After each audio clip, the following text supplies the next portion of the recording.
half the world behind them, and half still ahead. Fogg has no time to rest. From Calcutta to Hong Kong to Yokohama and beyond, the days are disappearing faster than the miles. Storms slow the ships. Missed connections threaten the plan. And Detective Fix? He's closer than ever with the warrant that could stop Fogg cold. But the journey isn't just about trains and steamers anymore. It's about trust, about belief, about whether one man's word is worth 80 days. The stakes have never been higher. Chapter 21, in which the master of the Tankadier runs great risk of losing a reward of £200. This voyage of 800 miles was a perilous venture on a craft of 20 tons. And at that season of the year, the Chinese seas are usually boisterous, subject to terrible gales of wind, and especially during the equinoxes, and it was now early November. It would clearly have been to the master's advantage to carry his passengers to Yokohama, since he was paid a certain sum per day, but he would have been rash to attempt such a voyage, and it was imprudent even to attempt to reach Shanghai. But John Bunsby believed in the Tankadier, which rode on the waves like a seagull, and perhaps he was not wrong. Late in the day they passed through the capricious channels of Hong Kong, and the Tankadier, impelled by favorable winds, conducted herself admirably. "I do not need, pilot," said Phileas Fogg, when they got into the open sea, "to advise you to use all possible speed. Trust me, your honor. We are carrying all the sail the wind will let us. The poles would add nothing, and are only used when we are going into port. It's your trade, not mine, pilot, and I confide in you." Phileas Fogg, with body erect and legs wide apart, standing like a sailor, gazed without staggering at the swelling waters. The young woman, who was seated aft, was profoundly affected as she looked out upon the ocean, darkening now with the twilight, on which she had ventured in so frail a vessel. Above her head rustled the white sails, which seemed like great white wings. The boat, carried forward by the wind, seemed to be flying in the air. Night came. The moon was entering her first quarter, and her insufficient light would soon die out in the mist on the horizon. Clouds were rising from the east, and already overcast a part of the heavens. The pilot had hung out his lights, which was very necessary in these seas crowded with vessels bound landward. For collisions are not uncommon occurrences, and, at the speed she was going, the least shock would shatter the gallant little craft. Fix, seated in the bow, gave himself up to meditation. He kept apart from his fellow travelers, knowing Mr. Fogg's taciturn tastes. Besides, he did not quite like to talk to the man whose favors he had accepted. He was thinking, too, of the future.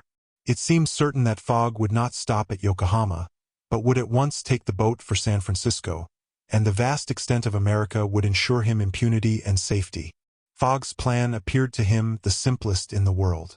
Instead of sailing directly from England to the United States like a common villain, he had traversed 3/4 of the globe so as to gain the American continent more surely, and there, after throwing the police off his track, he would quietly enjoy himself with the fortune stolen from the bank. But, once in the United States, what should he, Fix, do? Should he abandon this man? No, 100 times no. Until he had secured his extradition, he would not lose sight of him for an hour. It was his duty, and he would fulfill it to the end. At all events, there was one thing to be thankful for. Passepartout was not with his master, and it was above all important, after the confidences Fix had imparted to him, that the servant should never have speech with his master. Phileas Fogg was also thinking of Passepartout, who had so strangely disappeared. Looking at the matter from every point of view, it did not seem to him impossible that, by some mistake, the man might have embarked on the Carnatic at the last moment. And this was also Aouda's opinion, who regretted very much the loss of the worthy fellow to whom she owed so much. They might then find him at Yokohama. For, if the Carnatic was carrying him thither, it would be easy to ascertain if he had been on board. A brisk breeze arose about 10 o'clock, but, though it might have been prudent to take in a reef, the pilot, after carefully examining the heavens, let the craft remain rigged as before. The Tankadier bore sail admirably, as she drew a great deal of water, and everything was prepared for high speed in case of a gale. Mr. Fogg and Aouda descended into the cabin at midnight, having been already preceded by Fix, who had lain down on one of the cots. The pilot and crew remained on deck all night. At sunrise the next day, which was November 8th, the boat had made more than 100 miles. The log indicated a mean speed of between 8 and 9 miles. The Tankadere still carried all sail, and was accomplishing her greatest capacity of speed. If the wind held as it was, the chances would be in her favor. During the day she kept along the coast, where the currents were favorable. The coast, irregular in profile and visible sometimes across the clearings, was at most 5 miles distant.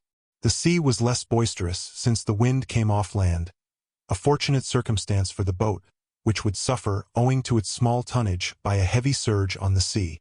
The breeze subsided a little towards noon, and set in from the southwest. The pilot put up his poles, but took them down again within 2 hours, as the wind freshened up anew. Mr. Fogg and Aouda, happily unaffected by the roughness of the sea, ate with a good appetite, Fix being invited to share their repast, which he accepted with secret chagrin. To travel at this man's expense and live upon his provisions was not palatable to him. Still, he was obliged to eat, and so he ate. When the meal was over, he took Mr. Fogg apart and said, "Sir." This sir scorched his lips, and he had to control himself to avoid collaring this gentleman. "Sir, you have been very kind to give me a passage on this boat, but, though my means will not admit of my expending them as freely as you, I must ask to pay my share." "Let us not speak of that, sir," replied Mr. Fogg.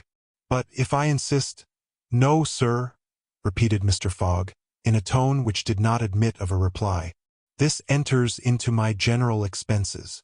Fix, as he bowed, had a stifled feeling, and, going forward, where he ensconced himself, did not open his mouth for the rest of the day. Meanwhile they were progressing famously, and John Bunsby was in high hope. He several times assured Mr. Fogg that they would reach Shanghai in time, to which that gentleman responded that he counted upon it. The crew set to work in good earnest, inspired by the reward to be gained. There was not a sheet which was not tightened, not a sail which was not vigorously hoisted. Not a lurch could be charged to the man at the helm. They worked as desperately as if they were contesting in a royal yacht regatta. By evening, the log showed that 220 miles had been accomplished from Hong Kong, and Mr. Fogg might hope that he would be able to reach Yokohama without recording any delay in his journal, in which case the many misadventures which had overtaken him since he left London would not seriously affect his journey. The Tankadere entered the Straits of Fokien, which separate the island of Formosa from the Chinese coast, in the small hours of the night, and crossed the Tropic of Cancer.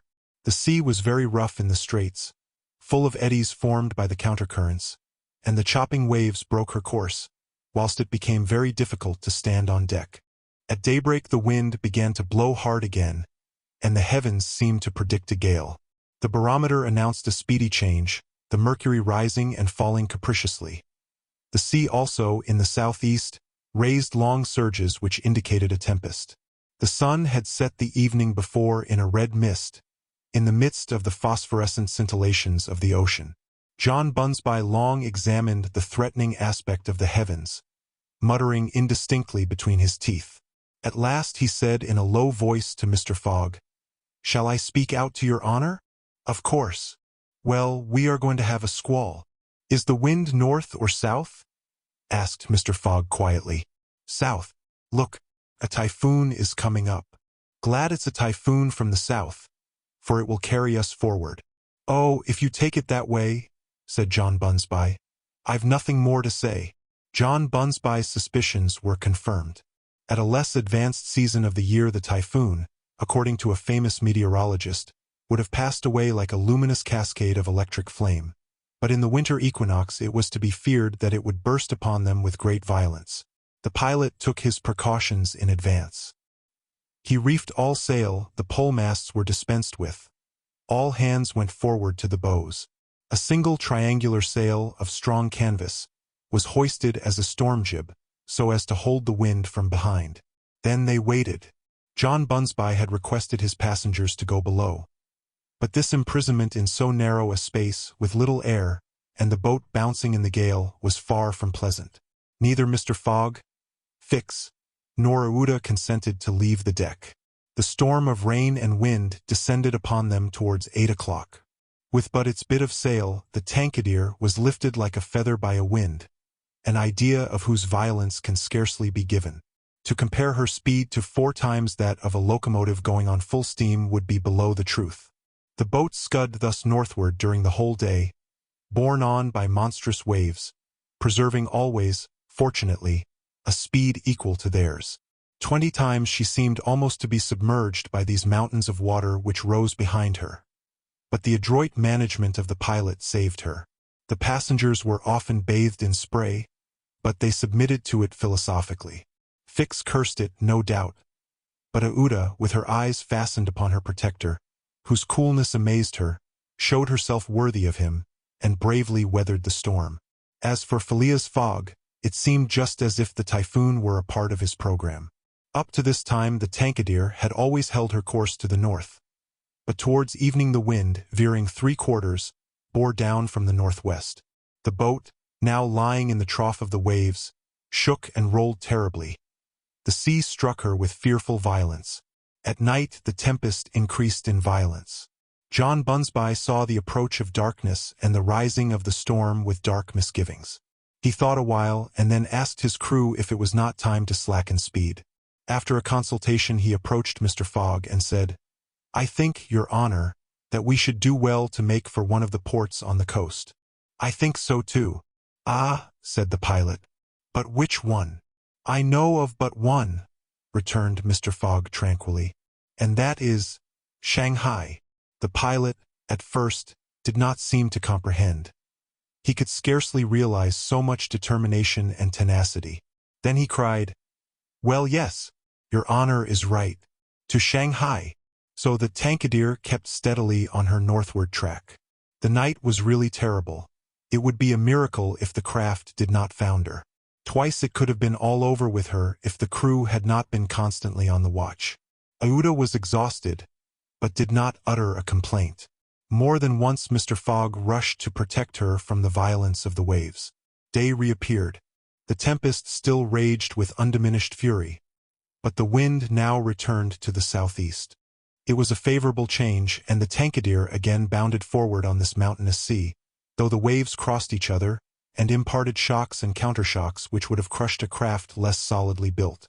From time to time the coast was visible through the broken mist, but no vessel was in sight. The Tankadere was alone upon the sea. There were some signs of a calm at noon, and these became more distinct as the sun descended toward the horizon. The tempest had been as brief as terrific. The passengers, thoroughly exhausted, could now eat a little and take some repose. The night was comparatively quiet. Some of the sails were again hoisted, and the speed of the boat was very good. The next morning at dawn they espied the coast, and John Bunsby was able to assert that they were not 100 miles from Shanghai. 100 miles, and only 1 day to traverse them. That very evening Mr. Fogg was due at Shanghai, if he did not wish to miss the steamer to Yokohama. Had there been no storm, during which several hours were lost, they would be at this moment within 30 miles of their destination. The wind grew decidedly calmer, and happily the sea fell with it. All sails were now hoisted, and at noon the Tankadere was within 45 miles of Shanghai. There remained yet 6 hours in which to accomplish that distance. All on board feared that it could not be done, and everyone, Phileas Fogg no doubt excepted, felt his heart beat with impatience. The boat must keep up an average of 9 miles an hour, and the wind was becoming calmer every moment. It was a capricious breeze, coming from the coast, and after it passed the sea became smooth. Still, the Tankadere was so light, and her fine sails caught the fickle zephyrs so well, that, with the aid of the currents, John Bunsby found himself at 6 o'clock not more than 10 miles from the mouth of Shanghai River. Shanghai itself is situated at least 12 miles up the stream. At 7 they were still 3 miles from Shanghai. The pilot swore an angry oath. The reward of £200 was evidently on the point of escaping him. He looked at Mr. Fogg.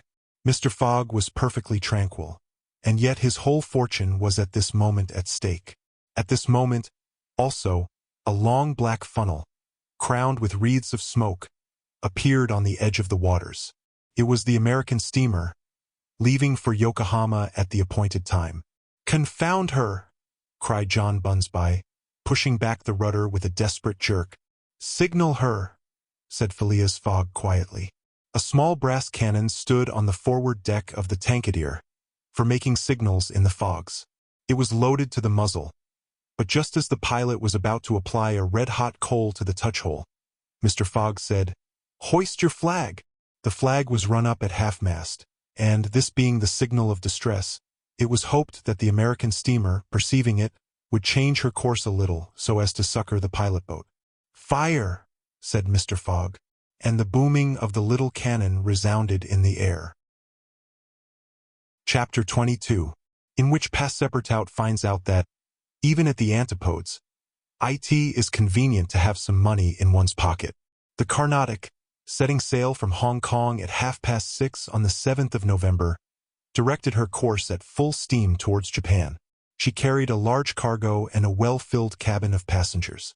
2 staterooms in the rear were, however, unoccupied, those which had been engaged by Phileas Fogg. The next day, a passenger with a half-stupefied eye, staggering gait, and disordered hair, was seen to emerge from the second cabin, and to totter to a seat on deck. It was Passepartout, and what had happened to him was as follows.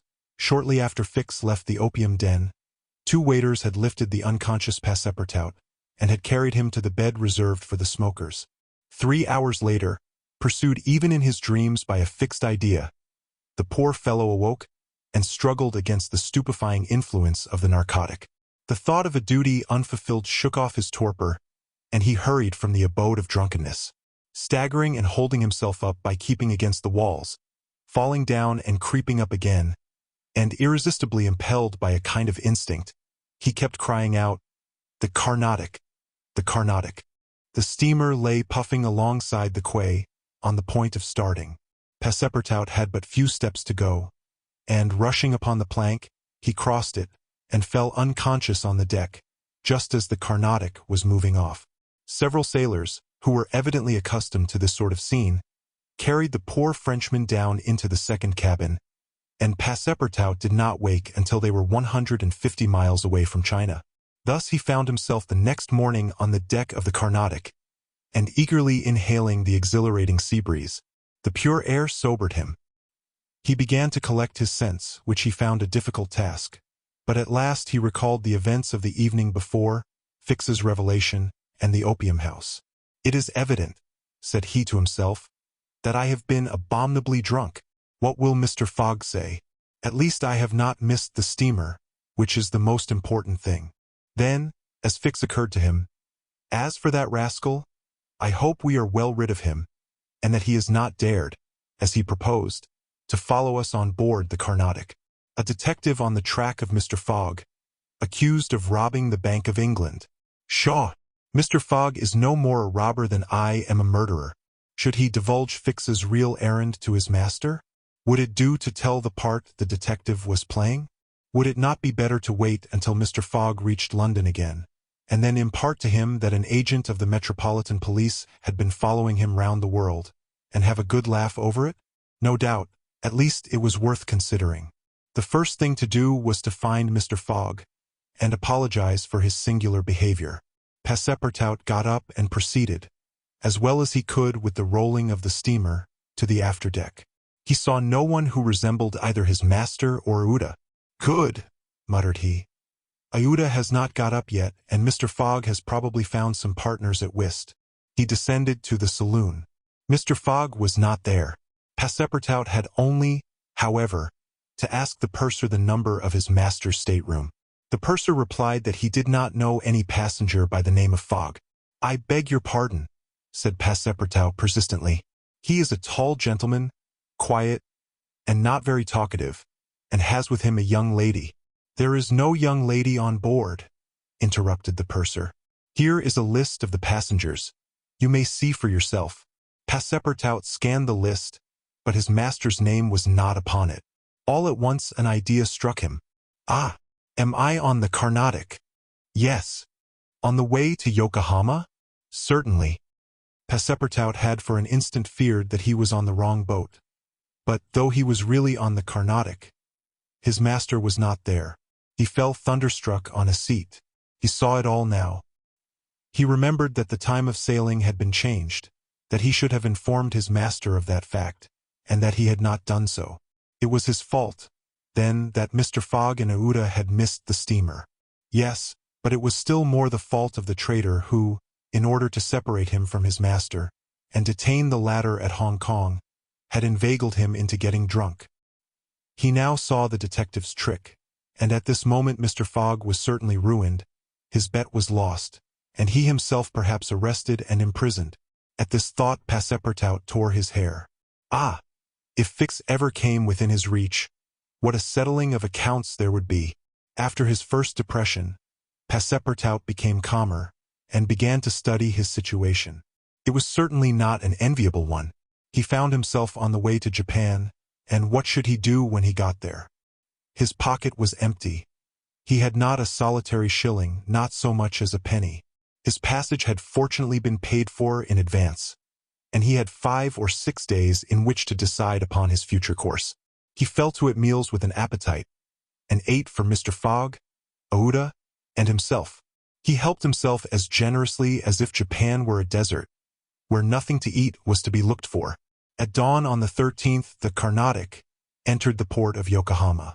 This is an important port of call in the Pacific, where all the mail steamers, and those carrying travelers between North America, China, Japan, and the Oriental Islands put in. It is situated in the Bay of Yedo, and at but a short distance from that second capital of the Japanese Empire, and the residence of the Tycoon, the civil emperor, before the Mikado, the spiritual emperor, absorbed his office in his own. The Carnatic anchored at the quay near the custom house, in the midst of a crowd of ships bearing the flags of all nations. Passepartout went timidly ashore on this so curious territory of the Sons of the Sun. He had nothing better to do than, taking chance for his guide, to wander aimlessly through the streets of Yokohama. He found himself at first in a thoroughly European quarter, the houses having low fronts, and being adorned with verandas, beneath which he caught glimpses of neat peristyles. This quarter occupied, with its streets, squares, docks, and warehouses, all the space between the promontory of the treaty and the river. Here, as at Hong Kong and Calcutta, were mixed crowds of all races, Americans and English, Chinamen and Dutchmen, mostly merchants ready to buy or sell anything. The Frenchman felt himself as much alone among them as if he had dropped down in the midst of Hottentots. He had, at least, one resource, to call on the French and English consuls at Yokohama for assistance. But he shrank from telling the story of his adventures, intimately connected as it was with that of his master. And, before doing so, he determined to exhaust all other means of aid. As chance did not favor him in the European quarter, he penetrated that inhabited by the native Japanese, determined, if necessary, to push on to Yedo. The Japanese quarter of Yokohama is called Benten, after the goddess of the sea, who is worshipped on the islands round about.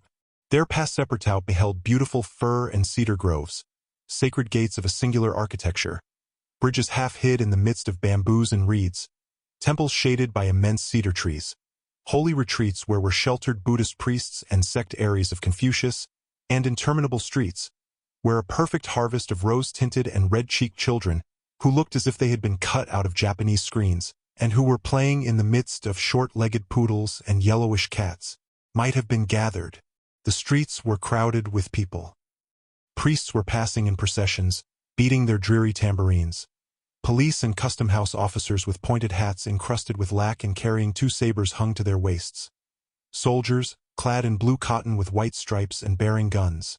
The Mikado's guards, enveloped in silken doubles, hauberks, and coats of mail, and numbers of military folk of all ranks, for the military profession is as much respected in Japan as it is despised in China, went hither and thither in groups and pairs.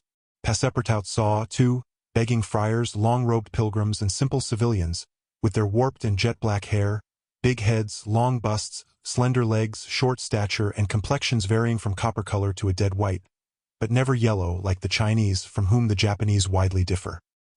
He did not fail to observe the curious equipages, carriages and palanquins, barrows supplied with sails and litters made of bamboo, nor the women, whom he thought not especially handsome, who took little steps with their little feet, whereon they wore canvas shoes, straw sandals, and clogs of worked wood, and who displayed tight-looking eyes, flat chests, teeth fashionably blackened, and gowns crossed with silken scarfs, tied in an enormous knot behind an ornament which the modern Parisian ladies seemed to have borrowed from the dames of Japan. Passepartout wandered for several hours in the midst of this motley crowd, looking in at the windows of the rich and curious shops, the jewelry establishments glittering with quaint Japanese ornaments, the restaurants decked with streamers and banners, the tea-houses, where the odorous beverage was being drunk with sake, a liquor concocted from the fermentation of rice, and the comfortable smoking houses where they were puffing, not opium, which is almost unknown in Japan, but a very fine, stringy tobacco. He went on till he found himself in the fields, in the midst of vast rice plantations. There he saw dazzling camellias expanding themselves, with flowers which were giving forth their last colors and perfumes, not on bushes, but on trees, and within bamboo enclosures, cherry, plum, and apple trees, which the Japanese cultivate rather for their blossoms than their fruit, and which queerly fashioned, grinning scarecrows protected from the sparrows, pigeons, ravens, and other voracious birds. On the branches of the cedars were perched large eagles. Amid the foliage of the weeping willows were herons, solemnly standing on one leg, and on every hand were crows, ducks, hawks, wild birds, and a multitude of cranes, which the Japanese consider sacred, and which to their minds symbolize long life and prosperity. As he was strolling along, Passepartout espied some violets among the shrubs. "Good," said he, "I'll have some supper." But on smelling them, he found that they were odorless. No chance there, thought he. The worthy fellow had certainly taken good care to eat as hearty a breakfast as possible before leaving the Carnatic. But, as he had been walking about all day, the demands of hunger were becoming importunate.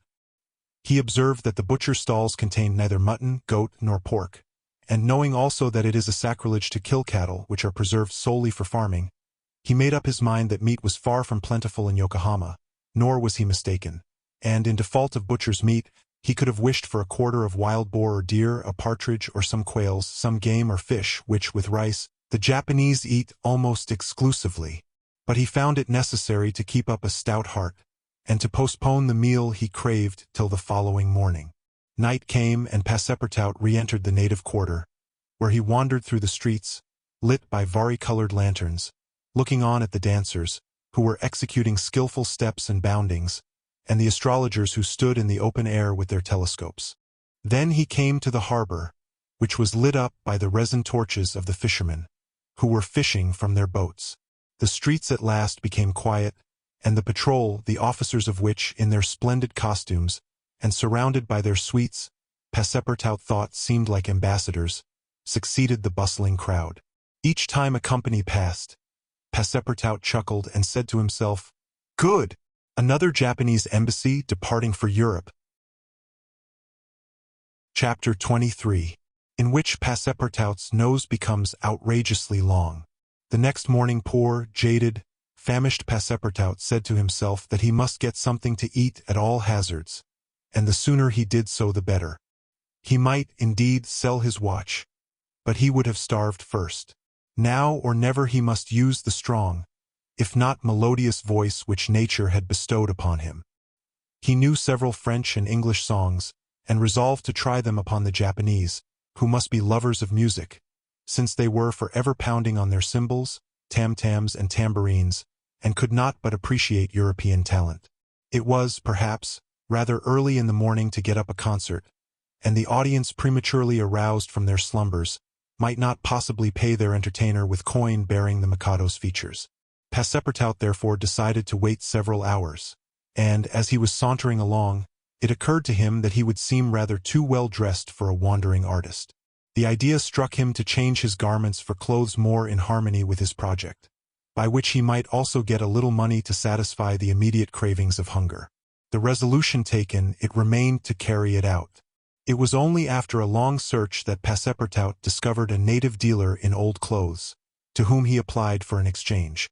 The man liked the European costume, and ere long Passepartout issued from his shop accoutred in an old Japanese coat, and a sort of one-sided turban, faded with long use. A few small pieces of silver, moreover, jingled in his pocket. "Good," thought he, "I will imagine I am at the carnival." His first care, after being thus Japanesed, was to enter a tea-house of modest appearance, and, upon half a bird and a little rice, to breakfast like a man for whom dinner was as yet a problem to be solved. Now, thought he when he had eaten heartily, I mustn't lose my head. I can't sell this costume again for one still more Japanese. I must consider how to leave this country of the sun, of which I shall not retain the most delightful of memories, as quickly as possible. It occurred to him to visit the steamers which were about to leave for America. He would offer himself as a cook or servant, in payment of his passage and meals. Once at San Francisco, he would find some means of going on. The difficulty was how to traverse the 4,700 miles of the Pacific which lay between Japan and the New World. Passepartout was not the man to let an idea go begging, and directed his steps towards the docks.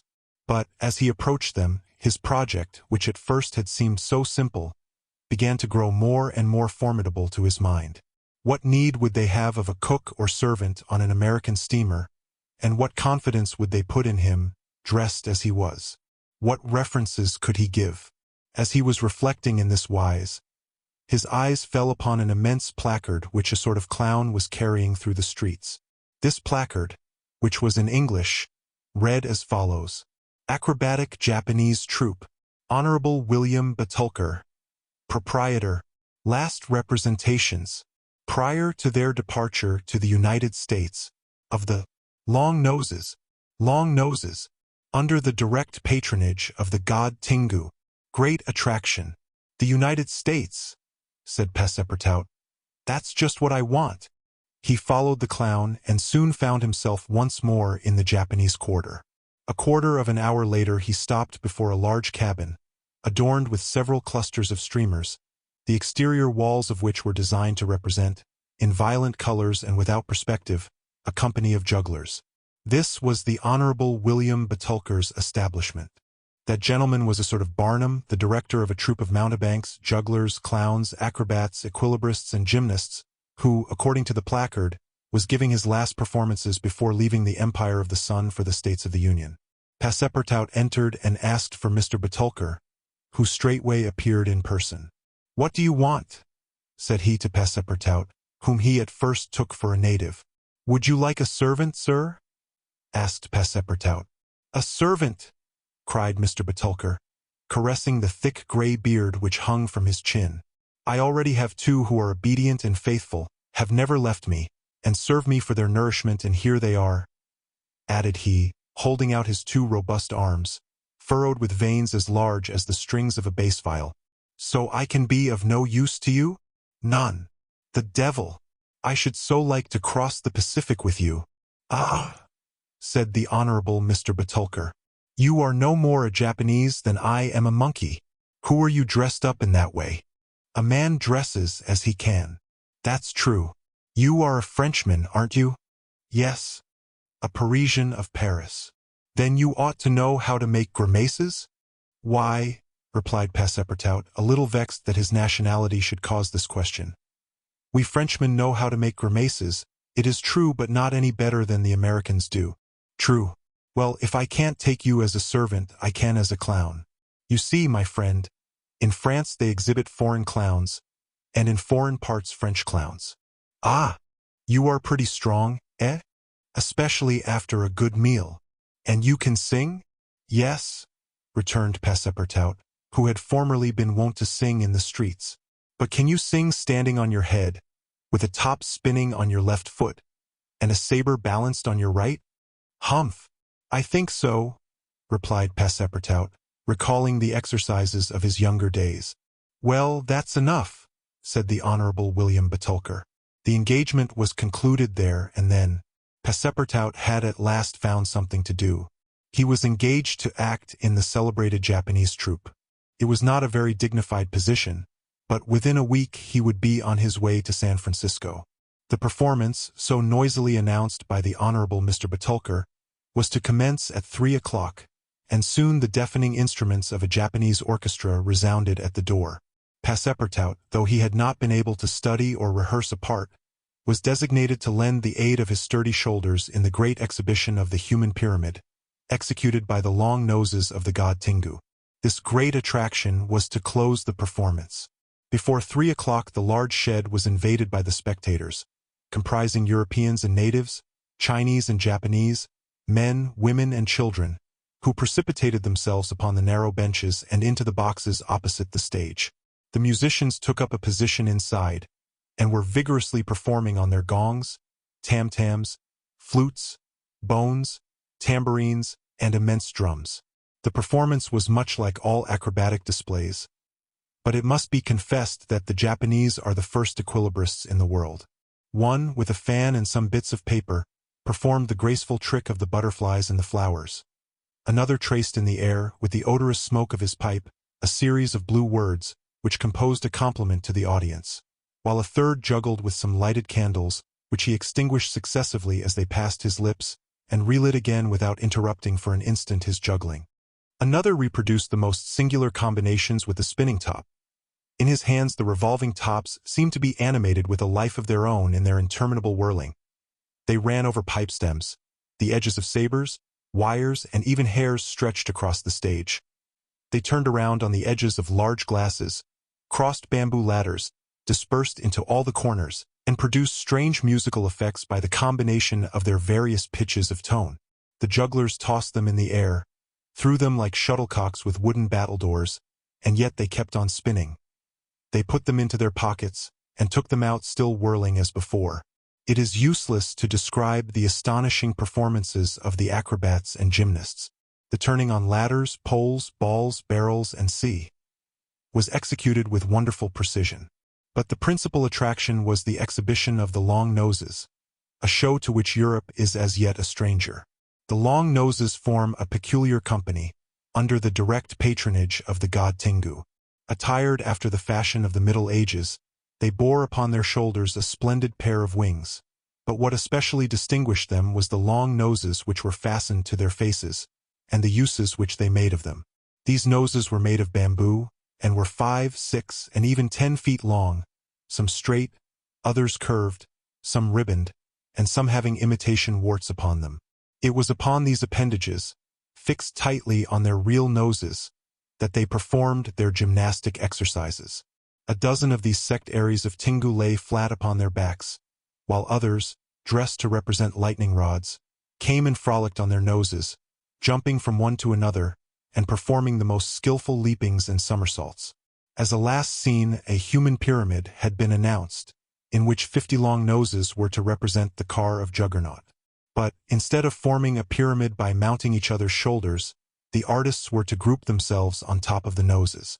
It happened that the performer who had hitherto formed the base of the car had quitted the troupe, and as, to fill this part, only strength and adroitness were necessary, Passepartout had been chosen to take his place.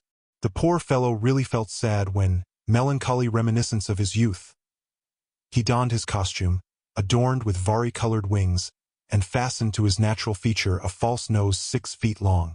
But he cheered up when he thought that this nose was winning him something to eat. He went upon the stage, and took his place beside the rest who were to compose the base of the car of Juggernaut. They all stretched themselves on the floor, their noses pointing to the ceiling. A second group of artists disposed themselves on these long appendages, then a third above these, then a fourth, until a human monument reaching to the very cornices of the theater soon arose on top of the noses. This elicited loud applause, in the midst of which the orchestra was just striking up a deafening air. When the pyramid tottered, the balance was lost. One of the lower noses vanished from the pyramid, and the human monument was shattered like a castle built of cards. It was Passepartout's fault.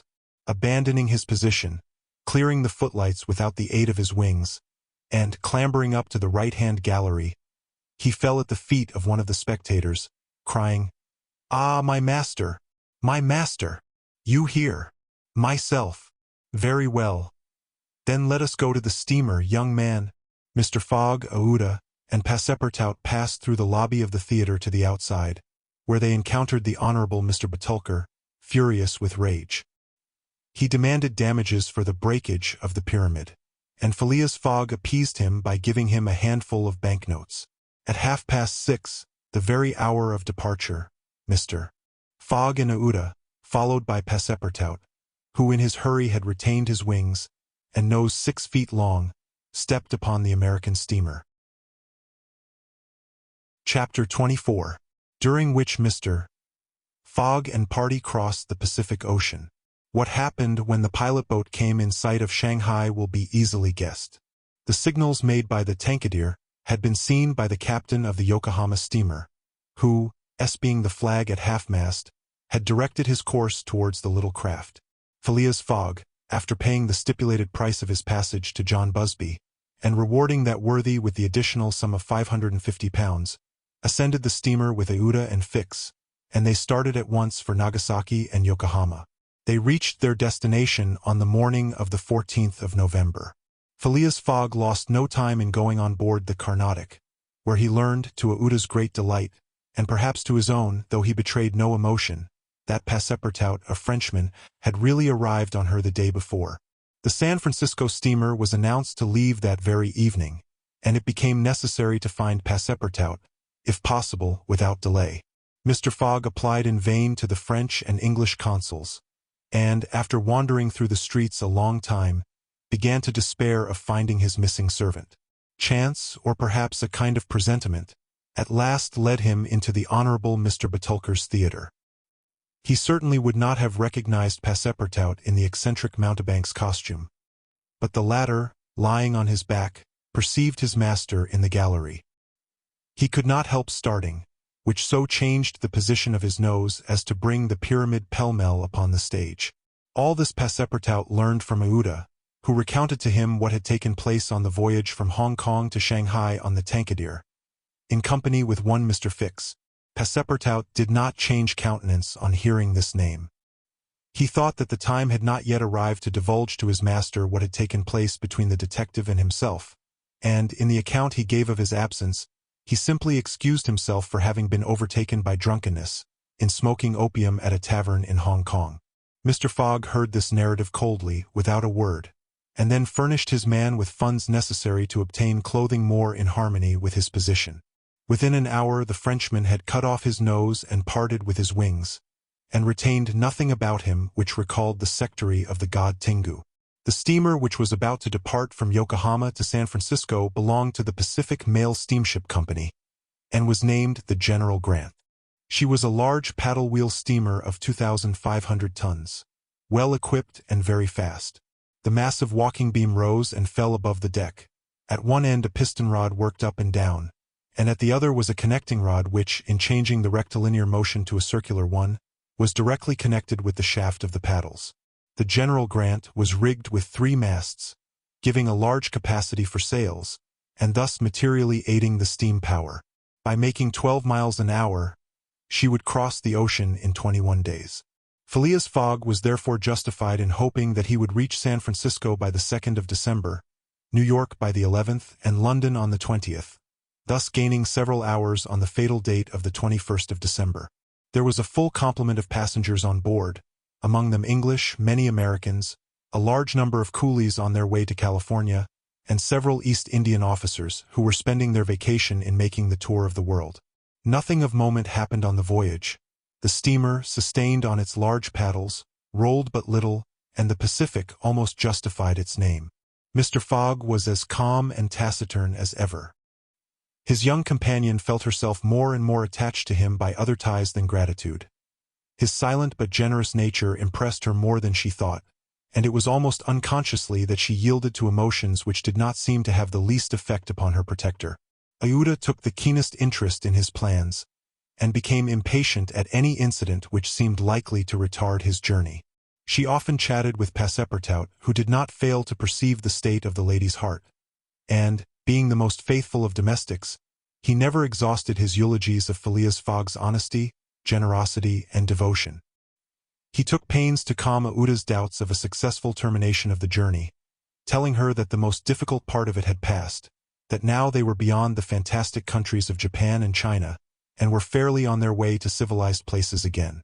A railway train from San Francisco to New York, and a transatlantic steamer from New York to Liverpool, would doubtless bring them to the end of this impossible journey round the world within the period agreed upon. On the 9th day after leaving Yokohama, Phileas Fogg had traversed exactly 1/2 of the terrestrial globe. The General Grant passed, on the 23rd of November, the 180th meridian, and was at the very antipodes of London. Mr. Fogg had, It is true, exhausted 52 of the 80 days in which he was to complete the tour, and there were only 28 left. But, though he was only halfway by the difference of meridians, he had really gone over two-thirds of the whole journey. For he had been obliged to make long circuits from London to Aden, from Aden to Bombay, from Calcutta to Singapore, and from Singapore to Yokohama. Could he have followed without deviation the 50th parallel, which is that of London, the whole distance would only have been about 12,000 miles, whereas he would be forced, by the irregular methods of locomotion, to traverse 26,000, of which he had, on the 23rd of November, accomplished 17,500. And now the course was a straight one, and Fix was no longer there to put obstacles in their way. It happened also, on the 23rd of November, that Passepartout made a joyful discovery. It will be remembered that the obstinate fellow had insisted on keeping his famous family watch at London time, and on regarding that of the countries he had passed through as quite false and unreliable. Now, on this day, though he had not changed the hands, he found that his watch exactly agreed with the ship's chronometers. His triumph was hilarious. He would have liked to know what Fix would say if he were aboard. "The rogue told me a lot of stories," repeated Passepartout, "about the meridians, the sun, and the moon. Moon, indeed. Moonshine more likely. If one listened to that sort of people, a pretty sort of time one would keep. I was sure that the sun would some day regulate itself by my watch." Passepartout was ignorant that, if the face of his watch had been divided into 24 hours, like the Italian clocks, he would have no reason for exultation. For the hands of his watch would then, instead of as now indicating 9 o'clock in the morning, indicate 9 o'clock in the evening, that is, the 21st hour after midnight, precisely the difference between London time and that of the 180th meridian. But if Fix had been able to explain this purely physical effect, Passepartout would not have admitted, even if he had comprehended it. Moreover, if the detective had been on board at that moment, Passepartout would have joined issue with him on a quite different subject, and in an entirely different manner. Where was Fix at that moment? He was actually on board the General Grant. On reaching Yokohama, the detective, leaving Mr. Fogg, whom he expected to meet again during the day, had repaired at once to the English consulate, where he at last found the warrant of arrest. It had followed him from Bombay, and had come by the Carnatic, on which steamer he himself was supposed to be. Fix's disappointment may be imagined when he reflected that the warrant was now useless. Mr. Fogg had left English ground, and it was now necessary to procure his extradition. "Well," thought Fix after a moment of anger, "my warrant is not good here, but it will be in England. The rogue evidently intends to return to his own country, thinking he has thrown the police off his track. Good. I will follow him across the Atlantic. As for the money, heaven grant there may be some left. But the fellow has already spent in traveling, rewards, trials, bail, elephants, and all sorts of charges more than £5,000. Yet, after all, the bank is rich." His course decided on, he went on board the General Grant, and was there when Mr. Fogg and Euda arrived. To his utter amazement, he recognized Passepartout, despite his theatrical disguise. He quickly concealed himself in his cabin, to avoid an awkward explanation, and hoped, thanks to the number of passengers, to remain unperceived by Mr. Fogg's servant. On that very day, however, he met Passepartout face to face on the forward deck. The latter, without a word, made a rush for him, grasped him by the throat, and, much to the amusement of a group of Americans, who immediately began to bet on him, administered to the detective a perfect volley of blows, which proved the great superiority of French over English pugilistic skill. When Passepartout had finished, he found himself relieved and comforted. Fix got up in a somewhat rumpled condition, and, looking at his adversary, coldly said, "Have you done?" "For this time, yes." "Then let me have a word with you." "But in your master's interests." Passepartout seemed to be vanquished by Fix's coolness, for he quietly followed him, and they sat down aside from the rest of the passengers. "You have given me a thrashing," said Fix. "Good, I expected it. Now listen to me. Up to this time I have been Mr. Fogg's adversary. I am now in his game." "Aha!" cried Passepartout. "You are convinced he is an honest man?" "No," replied Fix coldly. "I think him a rascal. Sach, don't budge, and let me speak." As long as Mr. Fogg was on English ground, It was for my interest to detain him there until my warrant of arrest arrived. I did everything I could to keep him back. I sent the Bombay priests after him, I got you intoxicated at Hong Kong, I separated you from him, and I made him miss the Yokohama steamer. Passepartout listened with closed fists. Now, resumed Fix, Mr. Fogg seems to be going back to England. Well, I will follow him there.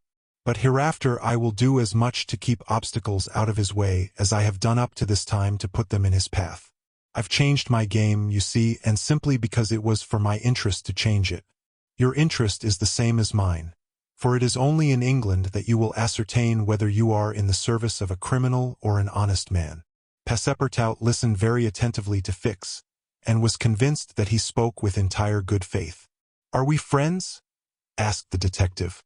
"Friends? No," replied Passepartout, "but allies perhaps. At the least sign of treason, however, I'll twist your neck for you." "Agreed," said the detective quietly. 11 days later, on the 3rd of December, the General Grant entered the Bay of the Golden Gate and reached San Francisco. Mr. Fogg had neither gained nor lost a single day. Chapter 25, in which a slight glimpse is had of San Francisco. It was 7 in the morning when Mr. Fogg, Aouda, and Passepartout set foot upon the American continent, if this name can be given to the floating quay upon which they disembarked.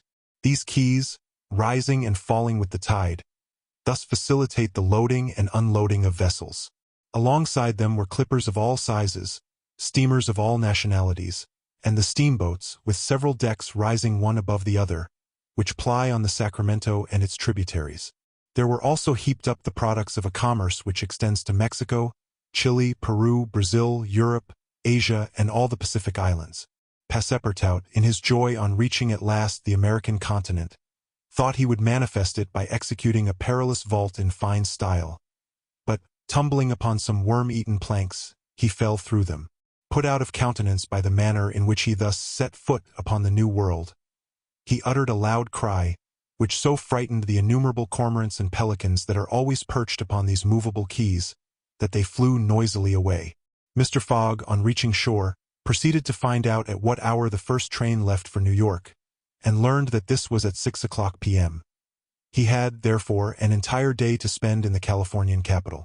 Taking a carriage at a charge of $3, he and Aouda entered it, while Passepartout mounted the box beside the driver, and they set out for the International Hotel. From his exalted position Passepartout observed with much curiosity the wide streets, the low, evenly ranged houses, the Anglo-Saxon Gothic churches, the great docks, the palatial wooden and brick warehouses, the numerous conveyances, omnibuses, horse cars, and upon the sidewalks, not only Americans and Europeans, but Chinese and Indians. Passepartout was surprised at all he saw. San Francisco was no longer the legendary city of 1849, a city of banditti, assassins, and incendiaries who had flocked hither in crowds in pursuit of plunder. A paradise of outlaws, where they gambled with gold dust, a revolver in one hand and a bowie knife in the other. It was now a great commercial emporium. The lofty tower of its city hall overlooked the whole panorama of the streets and avenues, which cut each other at right angles, and in the midst of which appeared pleasant, verdant squares, while beyond appeared the Chinese Quarter, seemingly imported from the Celestial Empire in a toy box. Sombreros and red shirts and plumed Indians were rarely to be seen, but there were silk hats and black coats everywhere worn by a multitude of nervously active, gentlemanly-looking men. Some of the streets, especially Montgomery Street, which is to San Francisco what Regent Street is to London, the Boulevard d'Italiens to Paris, and Broadway to New York, were lined with splendid and spacious stores which exposed in their windows the products of the entire world. When Passepartout reached the International Hotel, it did not seem to him as if he had left England at all. The ground floor of the hotel was occupied by a large bar, a sort of restaurant freely open to all passers-by, who might partake of dried beef, oyster soup, biscuits, and cheese, without taking out their purses. Payment was made only for the ale, porter, or sherry which was drunk. This seemed very American to Passepartout. The hotel refreshment rooms were comfortable, and Mr. Fogg and Aouda, installing themselves at a table, were abundantly served on diminutive plates by Negroes of darkest hue. After breakfast, Mr. Fogg, accompanied by Aouda, started for the English consulate to have his passport visaed. As he was going out, he met Passepartout, who asked him if it would not be well, before taking the train, to purchase some dozens of Enfield rifles and Colt's revolvers. He had been listening to stories of attacks upon the trains by the Sioux and Pawnees. Mr. Fogg thought it a useless precaution, but told him to do as he thought best, and went on to the consulate. He had not proceeded 200 steps, however, when, by the greatest chance in the world, he met Fix. The detective seemed wholly taken by surprise. What? Had Mr. Fogg and himself crossed the Pacific together, and not met on the steamer? At least Fix felt honored to behold once more the gentleman to whom he owed so much, and, as his business recalled him to Europe, he should be delighted to continue the journey in such pleasant company. Mr. Fogg replied that the honor would be his, and the detective, who was determined not to lose sight of him, begged permission to accompany them in their walk about San Francisco, a request which Mr. Fogg readily granted. They soon found themselves in Montgomery Street, where a great crowd was collected. The sidewalks, street, horse-car rails, the shop doors, the windows of the houses, and even the roofs were full of people. Men were going about carrying large posters, and flags and streamers were floating in the wind, while loud cries were heard on every hand. Hurrah for Camerfield! Hurrah for Mandaboy!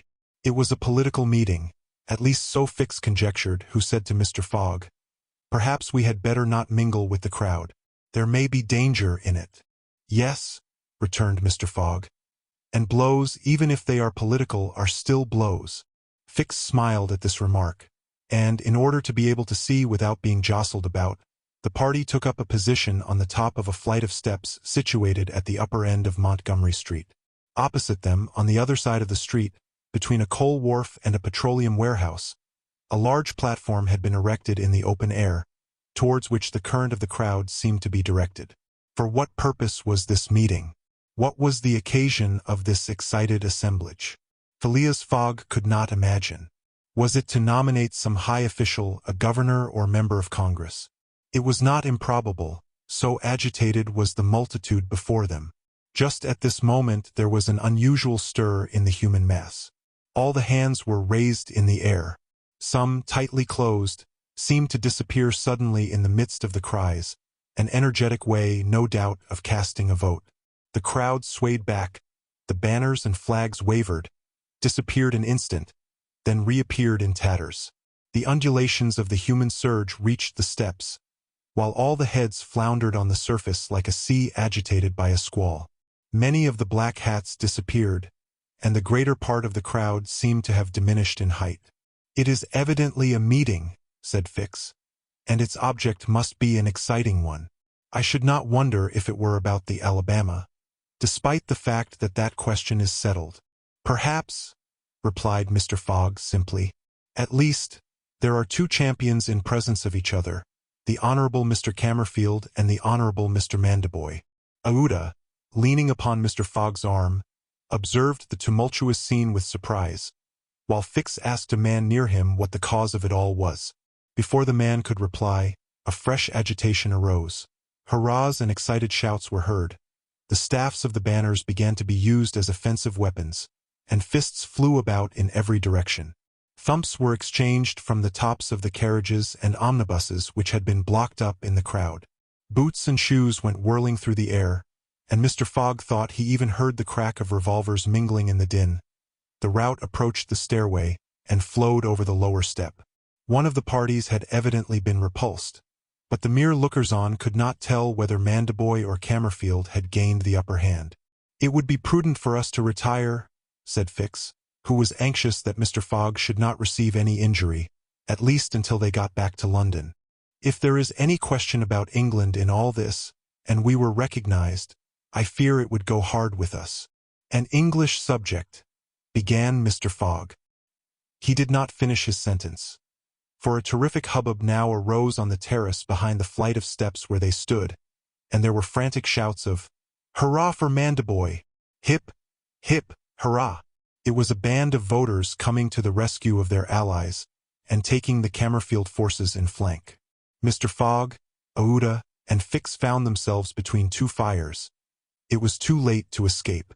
The torrent of men, armed with loaded canes and sticks, was irresistible. Phileas Fogg and Fix were roughly hustled in their attempts to protect their fair companion. The former, as cool as ever, tried to defend himself with the weapons which nature has placed at the end of every Englishman's arm, but in vain. A big brawny fellow with a red beard, flushed face, and broad shoulders, who seemed to be the chief of the band, raised his clenched fist to strike Mr. Fogg, whom he would have given a crushing blow, had not Fix rushed in and received it in his stead. An enormous bruise immediately made its appearance under the detective's silk hat, which was completely smashed in. "Yankee!" exclaimed Mr. Fogg, darting a contemptuous look at the ruffian. "Englishman," returned the other. "We will meet again, when you please. What is your name?" "Phileas Fogg." "And yours?" "Colonel Stamp Proctor." The human tide now swept by, after overturning Fix, who speedily got upon his feet again, though with tattered clothes. Happily, he was not seriously hurt. His traveling overcoat was divided into two unequal parts, and his trousers resembled those of certain Indians, which fit less compactly than they are easy to put on. Aouda had escaped unharmed, and Fix alone bore marks of the fray in his black and blue bruise.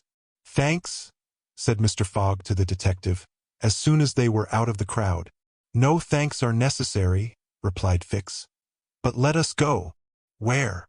"To a tailor's." Such a visit was, indeed, opportune. The clothing of both Mr. Fogg and Fix was in rags, as if they had themselves been actively engaged in the contest between Camerfield and Mandaboy. An hour after, they were once more suitably attired, and with Aouda returned to the International Hotel. Passepartout was waiting for his master, armed with half a dozen six-barreled revolvers. When he perceived Fix, he knit his brows, but Aouda having, in a few words, told him of their adventure, his countenance resumed its placid expression. Fix evidently was no longer an enemy, but an ally. He was faithfully keeping his word. Dinner over, the coach which was to convey the passengers and their luggage to the station drew up to the door. As he was getting in, Mr. Fogg said to Fix, "You have not seen this Colonel Proctor again?" "No. I will come back to America to find him," said Phileas Fogg calmly. It would not be right for an Englishman to permit himself to be treated in that way, without retaliating. The detective smiled, but did not reply. It was clear that Mr. Fogg was one of those Englishmen who, while they do not tolerate dueling at home, fight abroad when their honor is attacked. At 6:15 the travelers reached the station, and found the train ready to depart. As he was about to enter it, Mr. Fogg called a porter and said to him, "My friend, was there not some trouble today in San Francisco?" "It was a political meeting, sir," replied the porter. "But I thought there was a great deal of disturbance in the streets." "It was only a meeting assembled for an election." "The election of a general-in-chief, no doubt?" asked Mr. Fogg. "No, sir, of a justice of the peace." Phileas Fogg got into the train, which started off at full speed. Chapter 26, in which Phileas Fogg and party travel by the Pacific Railroad. From ocean to ocean, so say the Americans, and these four words compose the general designation of the Great Trunk Line, which crosses the entire width of the United States. The Pacific Railroad is, however, really divided into two distinct lines: the Central Pacific between San Francisco and Ogden, and the Union Pacific between Ogden and Omaha. 5 main lines connect Omaha with New York. New York and San Francisco are thus united by an uninterrupted metal ribbon, which measures no less than 3,786 miles. Between Omaha and the Pacific, the railway crosses a territory which is still infested by Indians and wild beasts, and a large tract which the Mormons, after they were driven from Illinois in 1845, began to colonize. The journey from New York to San Francisco consumed, formerly under the most favorable conditions, at least 6 months. It is now accomplished in 7 days. It was in 1862 that, in spite of the Southern members of Congress, who wished a more southerly route, it was decided to lay the road between the 41st and 42nd parallels. President Lincoln himself fixed the end of the line at Omaha in Nebraska. The work was at once commenced, and pursued with true American energy, nor did the rapidity with which it went on injuriously affect its good execution. The road grew on the prairies 1.5 miles a day. A locomotive, running on the rails laid down the evening before, brought the rails to be laid on the morrow, and advanced upon them as fast as they were put in position. The Pacific Railroad is joined by several branches in Iowa, Kansas, Colorado, and Oregon.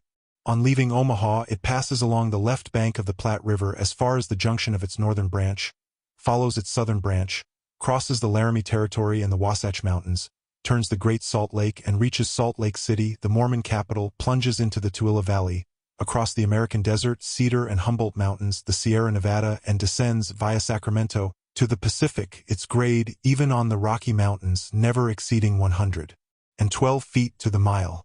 Such was the road to be traversed in 7 days, which would enable Phileas Fogg, at least so he hoped, to take the Atlantic steamer at New York on the 11th for Liverpool. The car which he occupied was a sort of long omnibus on 8 wheels, and with no compartments in the interior. It was supplied with 2 rows of seats, perpendicular to the direction of the train on either side of an aisle which conducted to the front and rear platforms.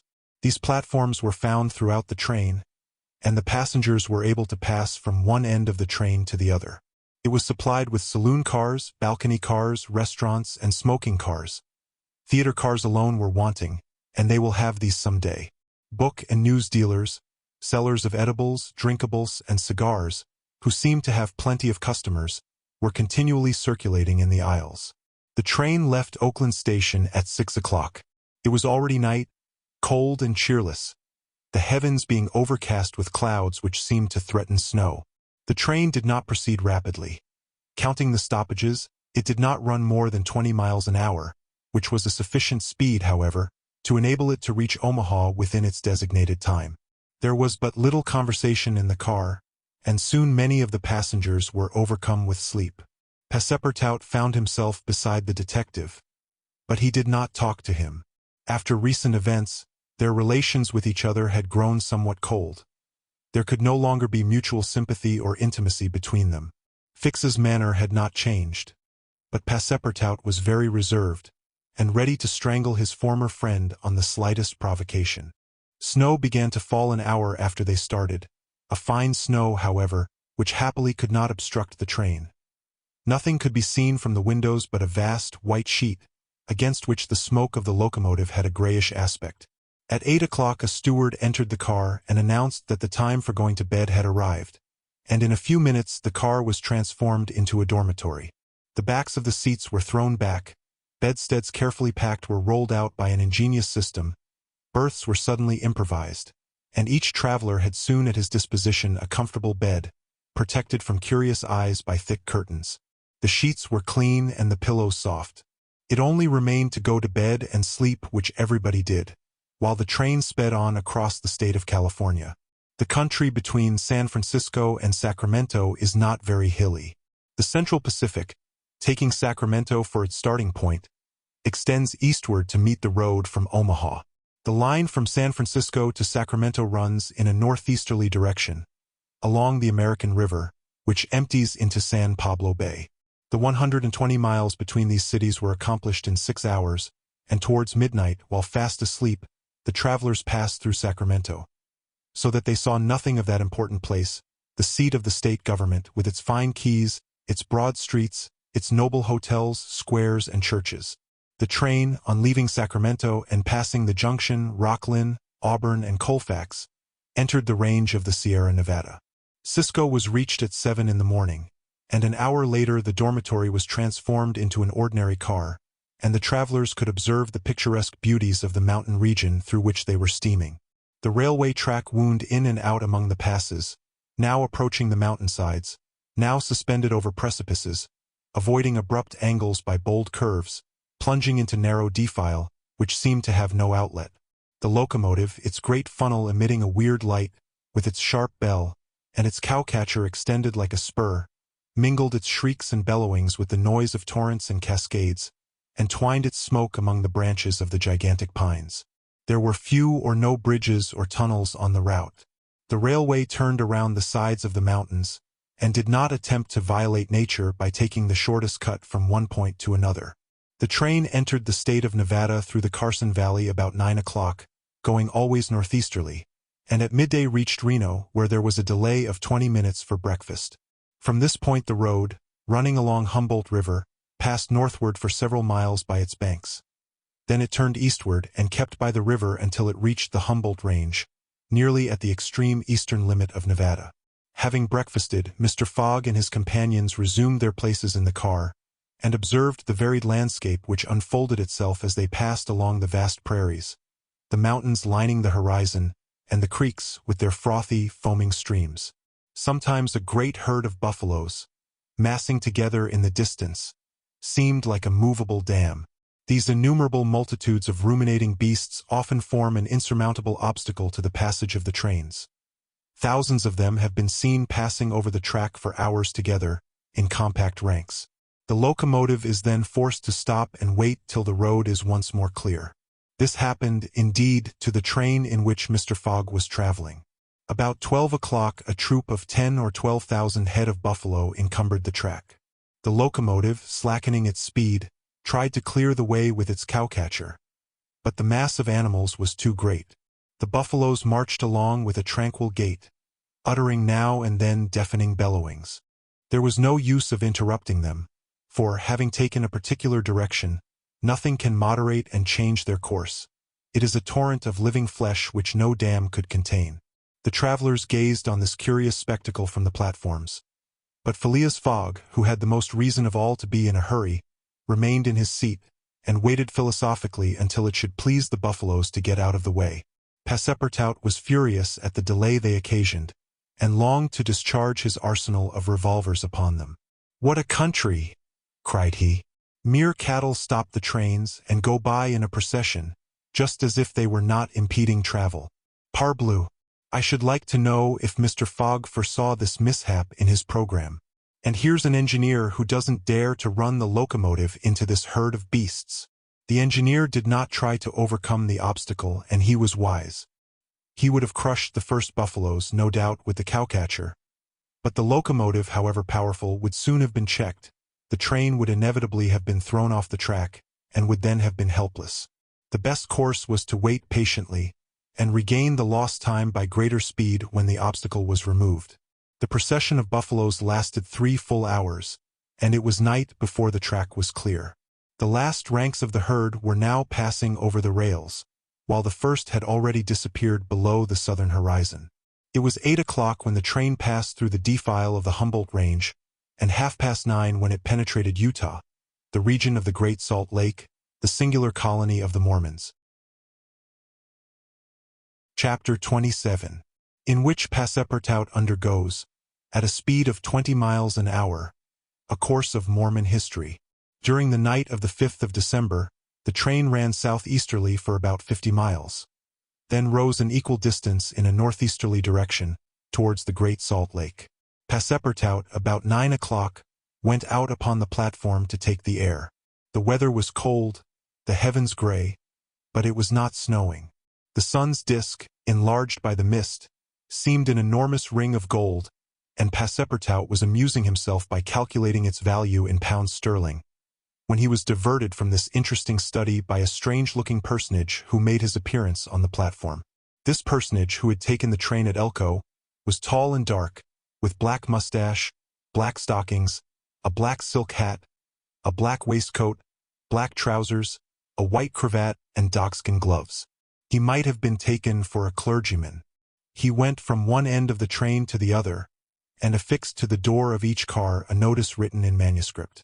Passepartout approached and read one of these notices, which stated that Elder William Hitch, Mormon missionary, taking advantage of his presence on train number 48, would deliver a lecture on Mormonism in car number 117, from 11 to 12 o'clock, and that he invited all who were desirous of being instructed concerning the mysteries of the religion of the Latter-day Saints to attend.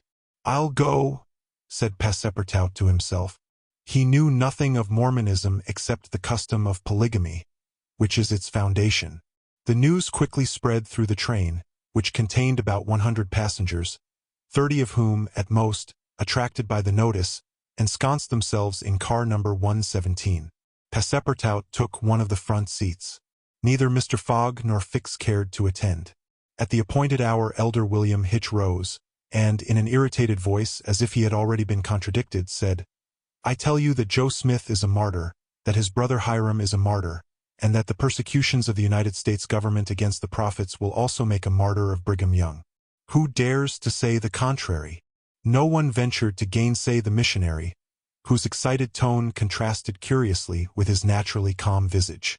No doubt his anger arose from the hardships to which the Mormons were actually subjected. The government had just succeeded, with some difficulty, in reducing these independent fanatics to its rule. It had made itself master of Utah, and subjected that territory to the laws of the Union, after imprisoning Brigham Young on a charge of rebellion and polygamy. The disciples of the prophet had since redoubled their efforts, and resisted, by words at least, the authority of Congress. Elder Hitch, as is seen, was trying to make proselytes on the very railway trains. Then, emphasizing his words with his loud voice and frequent gestures, he related the history of the Mormons from biblical times. How that, in Israel, a Mormon prophet of the tribe of Joseph published the annals of the new religion, and bequeathed them to his son Mormon. How, many centuries later, a translation of this precious book, which was written in Egyptian, was made by Joseph Smith, Jr., a Vermont farmer, who revealed himself as a mystical prophet in 1825. And how, in short, the celestial messenger appeared to him in an illuminated forest, and gave him the annals of the Lord. Several of the audience, not being much interested in the missionary's narrative, here left the car. But Elder Hitch, continuing his lecture, related how Smith, Jr., with his father, 2 brothers, and a few disciples, founded the Church of the Latter-day Saints, which, adopted not only in America, but in England, Norway, and Sweden and Germany, counts many artisans, as well as men engaged in the liberal professions among its members. How a colony was established in Ohio, a temple erected there at a cost of $200,000, and a town built at Kirkland. How Smith became an enterprising banker, and received from a simple mummy showman a papyrus scroll written by Abraham and several famous Egyptians. The elder's story became somewhat wearisome, and his audience grew gradually less, until it was reduced to 20 passengers. But this did not disconcert the enthusiast, who proceeded with the story of Joseph Smith's bankruptcy in 1837, and how his ruined creditors gave him a coat of tar and feathers. His reappearance some years afterwards, more honorable and honored than ever, at Independence, Missouri, the chief of a flourishing colony of 3,000 disciples, and his pursuit thence by outraged Gentiles, and retirement into the far west. 10 hearers only were now left, among them honest Passepartout, who was listening with all his ears. Thus he learned that, after long persecutions, Smith reappeared in Illinois, and in 1839 founded a community at Nauvoo, on the Mississippi, numbering 25,000 souls, of which he became mayor, chief justice, and general-in-chief. That he announced himself in 1843 as a candidate for the presidency of the United States, and that finally, being drawn into ambuscade at Carthage, he was thrown into prison and assassinated by a band of men disguised in masks. Passepartout was now the only person left in the car, and the elder, looking him full in the face, reminded him that, 2 years after the assassination of Joseph Smith, the inspired prophet Brigham Young, his successor, left Nauvoo for the banks of the Great Salt Lake, where, in the midst of that fertile region, directly on the route of the emigrants who crossed Utah on their way to California, the new colony, thanks to the polygamy practiced by the Mormons, had flourished beyond expectations. And this, added Elder William Hitch, this is why the jealousy of Congress has been aroused against us. Why have the soldiers of the Union invaded the soil of Utah? Why has Brigham Young, our chief, been imprisoned, in contempt of all justice? Shall we yield to force? Never. Driven from Vermont, driven from Illinois, driven from Ohio, driven from Missouri, driven from Utah, we shall yet find some independent territory on which to plant our tents. And you, my brother, continued the elder, fixing his angry eyes upon his single auditor, will you not plant yours there, too, under the shadow of our flag? No, replied Passepartout courageously, in his turn retiring from the car, and leaving the elder to preach to vacancy. During the lecture the train had been making good progress, and towards 12:30 it reached the northwest border of the Great Salt Lake. Thence the passengers could observe the vast extent of this interior sea, which is also called the Dead Sea, and into which flows an American Jordan. It is a picturesque expanse, framed in lofty crags and large strata, encrusted with white salt. A superb sheet of water which was formerly of larger extent than now, its shores having encroached with the lapse of time, and thus at once reduced its breadth and increased its depth. The Salt Lake, 70 miles long and 35 wide, is situated 3 miles 800 feet above the sea. Quite different from Lake Asphaltite, whose depression is 1,200 feet below the sea, it contains considerable salt, and 1/4 of the weight of its water is solid matter, its specific weight being 1,170, and, after being distilled, 1,000. Fishes are, of course, unable to live in it, and those which descend through the Jordan, the Weber, and other streams soon perish. The country around the lake was well cultivated, for the Mormons are mostly farmers, while ranches and pens for domesticated animals, fields of wheat, corn, and other cereals, luxuriant prairies, hedges of wild rose, clumps of acacias and milkwort would have been seen 6 months later. Now the ground was covered with a thin powdering of snow.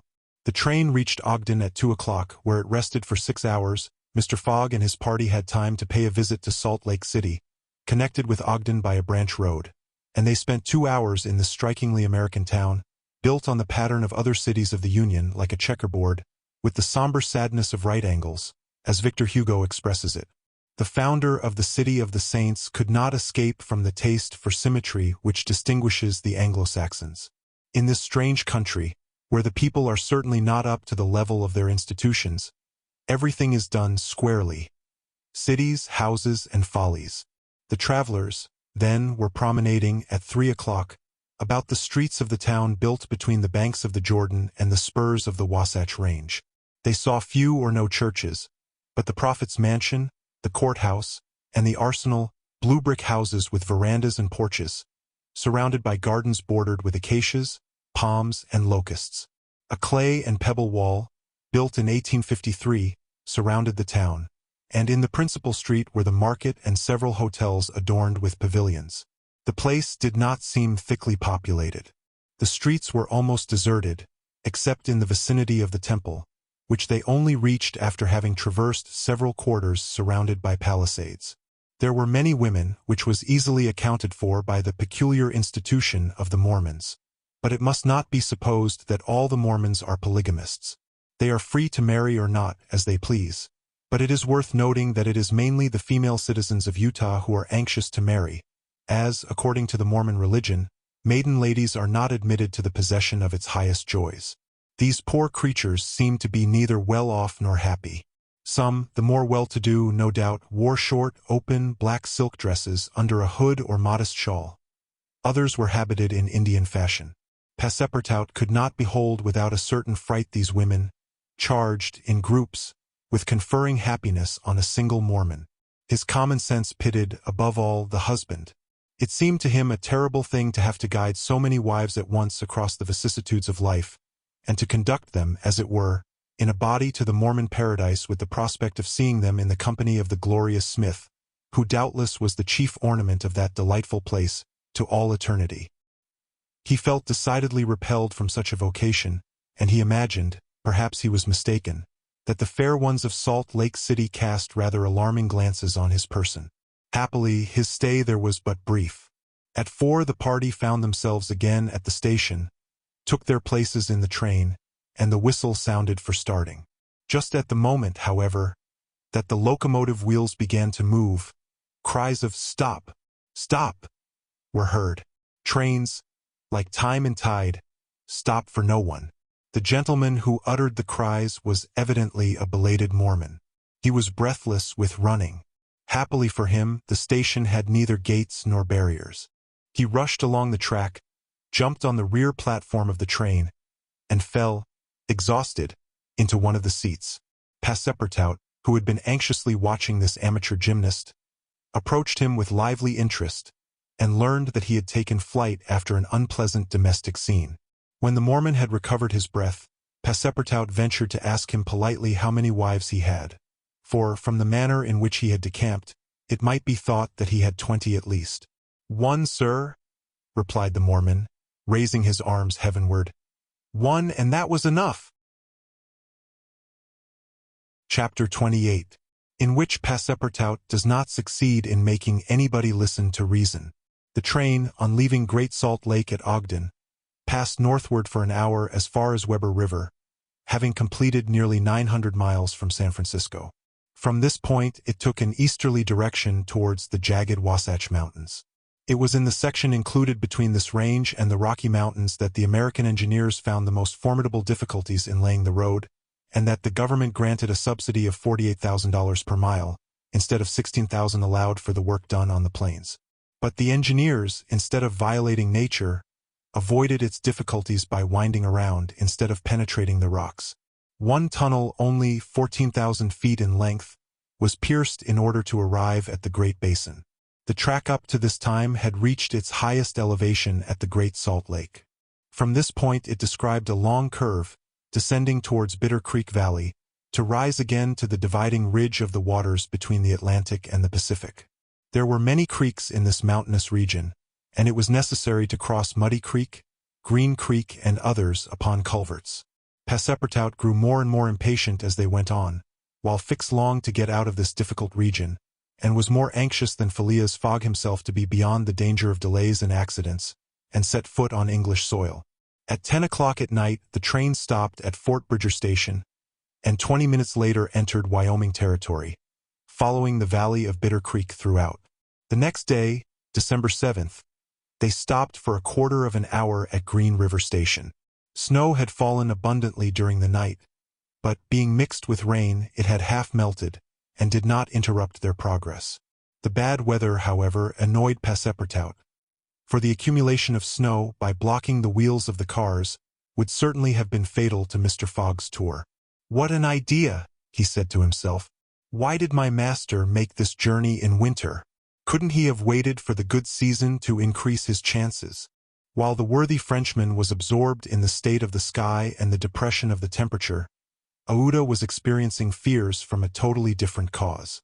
Several passengers had got off at Green River and were walking up and down the platforms, and among these Aouda recognized Colonel Stamp Proctor, the same who had so grossly insulted Phileas Fogg at the San Francisco meeting. Not wishing to be recognized, the young woman drew back from the window, feeling much alarm at her discovery. She was attached to the man who, however coldly, gave her daily evidences of the most absolute devotion. She did not comprehend, perhaps, the depth of the sentiment with which her protector inspired her, which she called gratitude, but which, though she was unconscious of it, was really more than that. Her heart sank within her when she recognized the man whom Mr. Fogg desired, sooner or later, to call to account for his conduct. Chance alone, it was clear, had brought Colonel Proctor on this train. But there he was, and it was necessary, at all hazards, that Phileas Fogg should not perceive his adversary. Aouda seized a moment when Mr. Fogg was asleep to tell Fix and Passepartout whom she had seen. "That Proctor on this train!" cried Fix. "Well, reassure yourself, madam.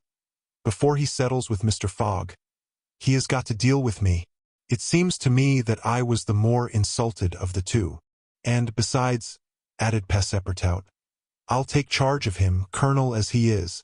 "Mr. Fix," resumed Aouda, "Mr. Fogg will allow no one to avenge him. He said that he would come back to America to find this man. Should he perceive Colonel Proctor, we could not prevent a collision which might have terrible results. He must not see him." "You are right, madam," replied Fix. "A meeting between them might ruin all. Whether he were victorious or beaten, Mr. Fogg would be delayed, and, added Passepartout, that would play the game of the gentlemen of the Reform Club. In 4 days we shall be in New York. Well, if my master does not leave this car during those 4 days, we may hope that chance will not bring him face to face with this confounded American. We must, if possible, prevent his stirring out of it." The conversation dropped. Mr. Fogg had just woke up, and was looking out of the window. Soon after, Passepartout, without being heard by his master or Aouda, whispered to the detective, "Would you really fight for him?" "I would do anything," replied Fix, in a tone which betrayed determined will. "To get him back living to Europe." Passepartout felt something like a shudder shoot through his frame, but his confidence in his master remained unbroken. Was there any means of detaining Mr. Fogg in the car, to avoid a meeting between him and the colonel? It ought not to be a difficult task, since that gentleman was naturally sedentary and little curious. The detective, at least, seemed to have found a way, for after a few moments he said to Mr. Fogg, These are long and slow hours, sir, that we are passing on the railway. Yes, replied Mr. Fogg, but they pass. You were in the habit of playing whist, resumed Fix. On the steamers. Yes, but it would be difficult to do so here. I have neither cards nor partners. Oh, but we can easily buy some cards, for they are sold on all the American trains. And as for partners, if Madam plays. Certainly, sir, Aouda quickly replied. I understand whist. It is part of an English education. I myself have some pretensions to playing a good game. Well, here are 3 of us and a dummy. As you please, sir, replied Phileas Fogg, heartily glad to resume his favorite pastime even on the railway. Passepartout was dispatched in search of the steward, and soon returned with 2 packs of cards, some pins, counters, and a shelf covered with cloth. The game commenced. Aouda understood whist sufficiently well, and even received some compliments on her playing from Mr. Fogg. As for the detective, he was simply an adept, and worthy of being matched against his present opponent.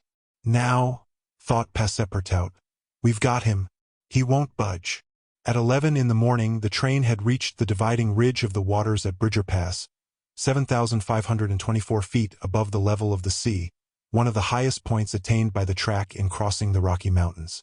After going about 200 miles, the travelers at last found themselves on one of those vast plains which extend to the Atlantic, and which nature has made so propitious for laying the iron road. On the declivity of the Atlantic basin the first streams, branches of the North Platte River, already appeared. The whole northern and eastern horizon was bounded by the immense semicircular curtain which is formed by the southern portion of the Rocky Mountains, the highest being Laramie Peak. Between this and the railway extended vast plains, plentifully irrigated. On the right rose the lower spurs of the mountainous mass which extends southward to the sources of the Arkansas River, one of the great tributaries of the Missouri. At 12:30 the travelers caught sight for an instant of Fort Halleck, which commands that section, and in a few more hours the Rocky Mountains were crossed. There was reason to hope, then, that no accident would mark the journey through this difficult country. The snow had ceased falling, and the air became crisp and cold. Large birds, frightened by the locomotive, rose and flew off in the distance. No wild beast appeared on the plain. It was a desert in its vast nakedness. After a comfortable breakfast, served in the car, Mr. Fogg and his partners had just resumed whist, when a violent whistling was heard, and the train stopped. Passepartout put his head out of the door, but saw nothing to cause the delay. No station was in view.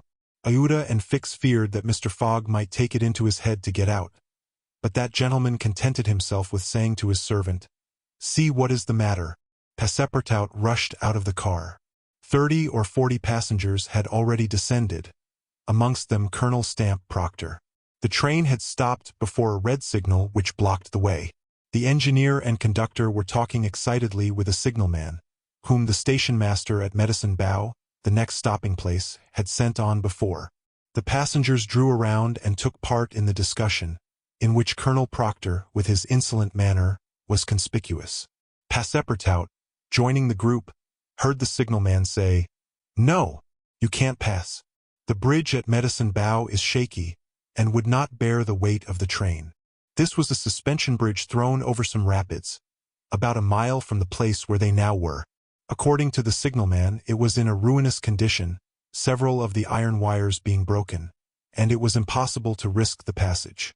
He did not in any way exaggerate the condition of the bridge. It may be taken for granted that, rash as the Americans usually are, when they are prudent there is good reason for it. Passepartout, not daring to apprise his master of what he heard, listened with set teeth, immovable as a statue. "Hum!" cried Colonel Proctor. "But we are not going to stay here, I imagine, and take root in the snow?" "Colonel," replied the conductor, "we have telegraphed to Omaha for a train, but it is not likely that it will reach Medicine Bow in less than 6 hours." "6 hours!" cried Passepartout. "Certainly," returned the conductor. "Besides, it will take us as long as that to reach Medicine Bow on foot." "But it is only a mile from here," said one of the passengers. "Yes, but it's on the other side of the river." "And can't we cross that in a boat?" asked the colonel. That's impossible. The creek is swelled by the rains. It is a rapid, and we shall have to make a circuit of 10 miles to the north to find a ford. The colonel launched a volley of oaths, denouncing the railway company and the conductor. And Passepartout, who was furious, was not disinclined to make common cause with him. Here was an obstacle, indeed, which all his master's banknotes could not remove. There was a general disappointment among the passengers, who, without reckoning the delay, saw themselves compelled to trudge 15 miles over a plain covered with snow. They grumbled and protested, and would certainly have thus attracted Phileas Fogg's attention if he had not been completely absorbed in his game. Passepartout found that he could not avoid telling his master what had occurred, and with hanging head he was turning towards the car, when the engineer, a true Yankee, named Forster, called out, "Gentlemen, perhaps there is a way, after all, to get over." "On the bridge?" asked a passenger. "On the bridge. With our train. With our train." Passepartout stopped short and eagerly listened to the engineer. "But the bridge is unsafe," urged the conductor. "No matter," replied Forster. "I think that by putting on the very highest speed we might have a chance of getting over." "The devil!" muttered Passepartout. But a number of the passengers were at once attracted by the engineer's proposal, and Colonel Proctor was especially delighted, and found the plan a very feasible one. He told stories about engineers leaping their trains over rivers without bridges, by putting on full steam, and many of those present avowed themselves of the engineer's mind. "We have 50 chances out of 100 of getting over," said one. 80, 90. Passepartout was astounded, and, though ready to attempt anything to get over Medicine Creek, thought the experiment proposed a little too American. "Besides," thought he, "there's a still more simple way, and it does not even occur to any of these people." "Sir," said he aloud to one of the passengers, "the engineer's plan seems to me a little dangerous, but—" 80 chances, replied the passenger, turning his back on him. "I know it," said Passepartout, turning to another passenger. "But a simple idea." "Ideas are no use," returned the American, shrugging his shoulders, "as the engineer assures us that we can pass." "Doubtless," urged Passepartout, "we can pass, but perhaps it would be more prudent." "What? Prudent?" cried Colonel Proctor, whom this word seemed to excite prodigiously. "At full speed, don't you see, at full speed." "I know, I see," repeated Passepartout. "But it would be, if not more prudent, since that word displeases you, at least more natural." "Who? What's the matter with this fellow?" cried several. The poor fellow did not know to whom to address himself. "Are you afraid?" asked Colonel Proctor. "I afraid? Very well. I will show these people that a Frenchman can be as American as they." "All aboard!" cried the conductor. "Yes, all aboard," repeated Passepartout, and immediately. "But they can't prevent me from thinking that it would be more natural for us to cross the bridge on foot, and let the train come after." But no one heard this sage reflection, nor would anyone have acknowledged its justice. The passengers resumed their places in the cars. Passepartout took his seat without telling what had passed. The whist players were quite absorbed in their game. The locomotive whistled vigorously. The engineer, reversing the steam, backed the train for nearly a mile, retiring like a jumper in order to take a longer leap. Then, with another whistle, he began to move forward. The train increased its speed, and soon its rapidity became frightful. A prolonged screech issued from the locomotive. The piston worked up and down 20 strokes to the second. They perceived that the whole train, rushing on at the rate of 100 miles an hour, hardly bore upon the rails at all. And they passed over. It was like a flash. No one saw the bridge. The train leaped, so to speak, from one bank to the other, and the engineer could not stop it until it had gone 5 miles beyond the station.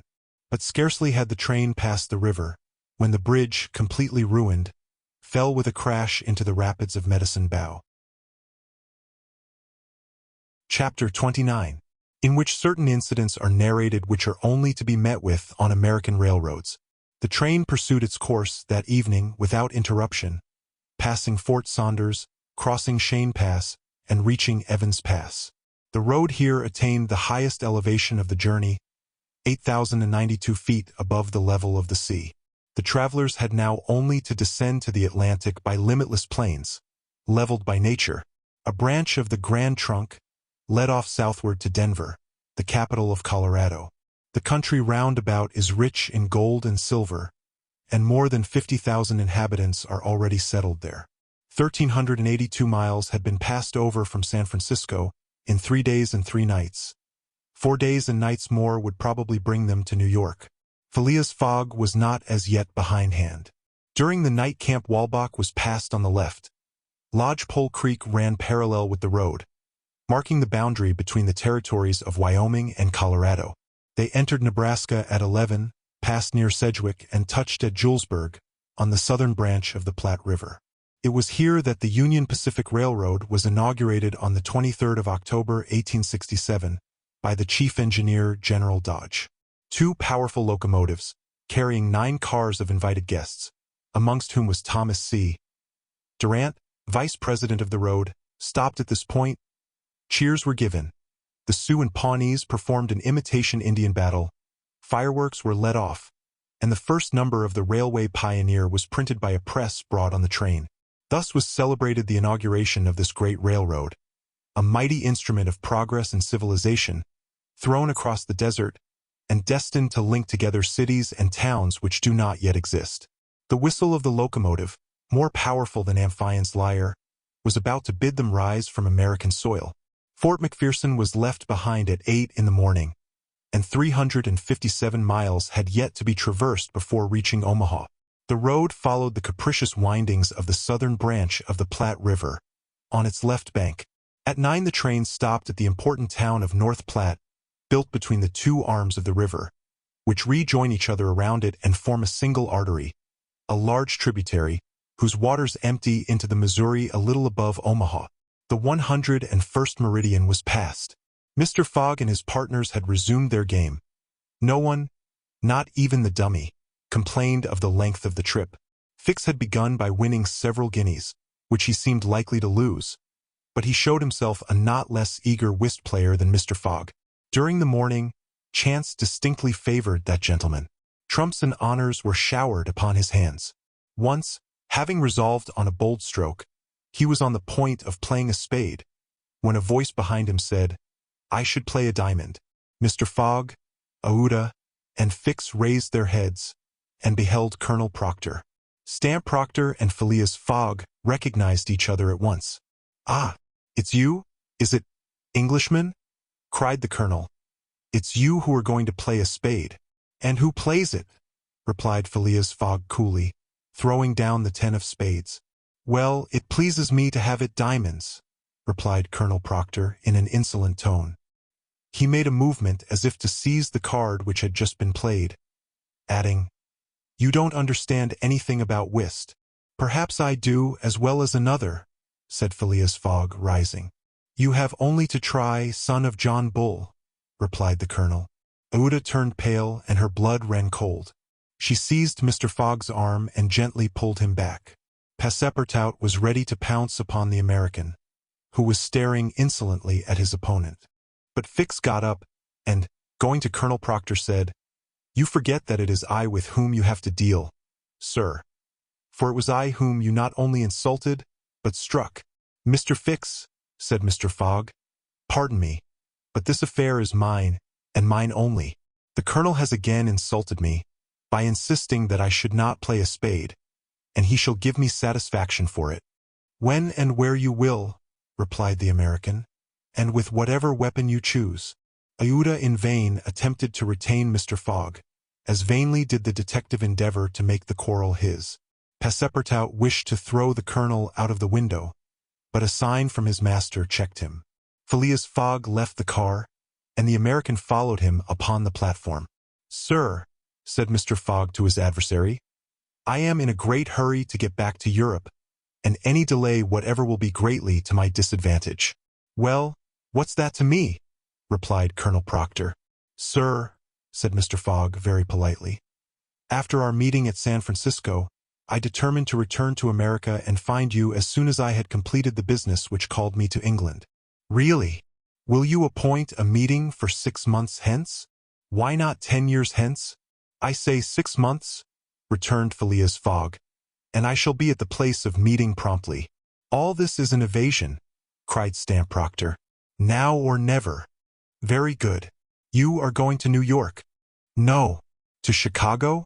No. To Omaha? What difference is it to you? Do you know Plum Creek?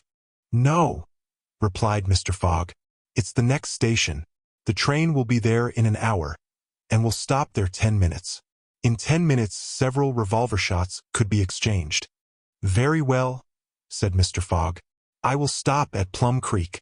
And I guess you'll stay there too, added the American insolently. Who knows? Replied Mr. Fogg, returning to the car as coolly as usual. He began to reassure Uda, telling her that blusterers were never to be feared, and begged Fix to be his second at the approaching duel, a request which the detective could not refuse. Mr. Fogg resumed the interrupted game with perfect calmness. At 11 o'clock the locomotive's whistle announced that they were approaching Plum Creek Station. Mr. Fogg rose and, followed by Fix, went out upon the platform. Passepartout accompanied him, carrying a pair of revolvers. Aouda remained in the car, as pale as death. The door of the next car opened, and Colonel Proctor appeared on the platform, attended by a Yankee of his own stamp as his second.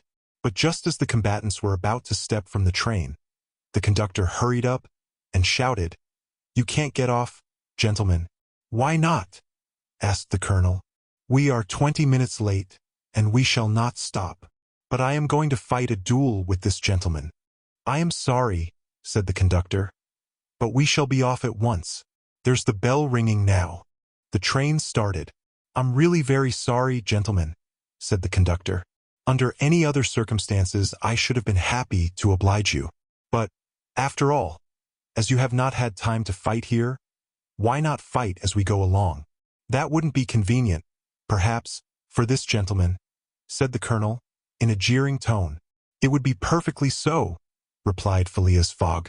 "Well, we are really in America," thought Passepartout, "and the conductor is a gentleman of the first order." So muttering, he followed his master. The two combatants, their seconds, and the conductor passed through the cars to the rear of the train.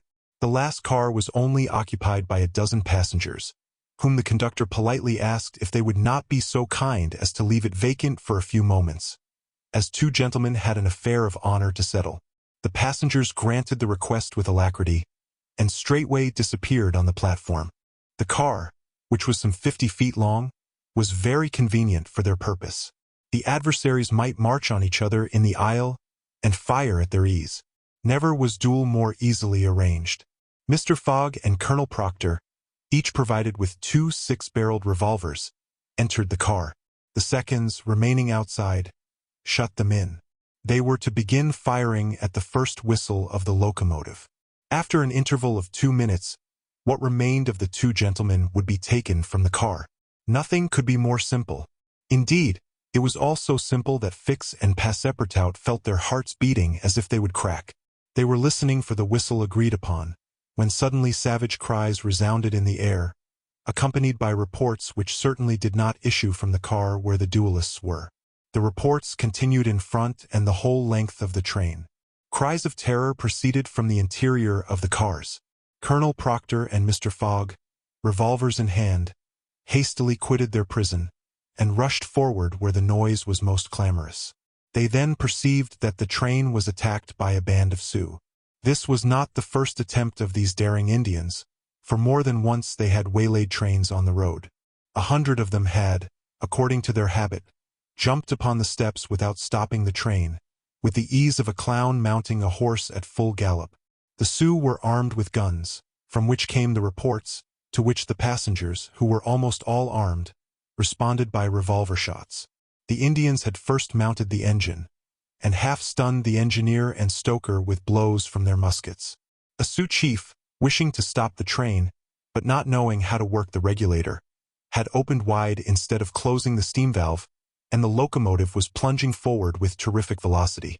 The Sioux had at the same time invaded the cars, skipping like enraged monkeys over the roofs, thrusting open the doors, and fighting hand to hand with the passengers. Penetrating the baggage car, they pillaged it, throwing the trunks out of the train. The cries and shots were constant. The travelers defended themselves bravely. Some of the cars were barricaded and sustained a siege, like moving forts, carried along at a speed of 100 miles an hour. Ouda behaved courageously from the first. She defended herself like a true heroine with a revolver, which she shot through the broken windows whenever a savage made his appearance. 20 Sioux had fallen mortally wounded to the ground, and the wheels crushed those who fell upon the rails as if they had been worms. Several passengers, shot or stunned, lay on the seats. It was necessary to put an end to the struggle, which had lasted for 10 minutes, and which would result in the triumph of the Sioux if the train was not stopped. Fort Kearny Station, where there was a garrison, was only 2 miles distant. But, that once passed, the Sioux would be masters of the train between Fort Kearny and the station beyond. The conductor was fighting beside Mr. Fogg when he was shot and fell. At the same moment he cried, "Unless the train is stopped in 5 minutes, we are lost."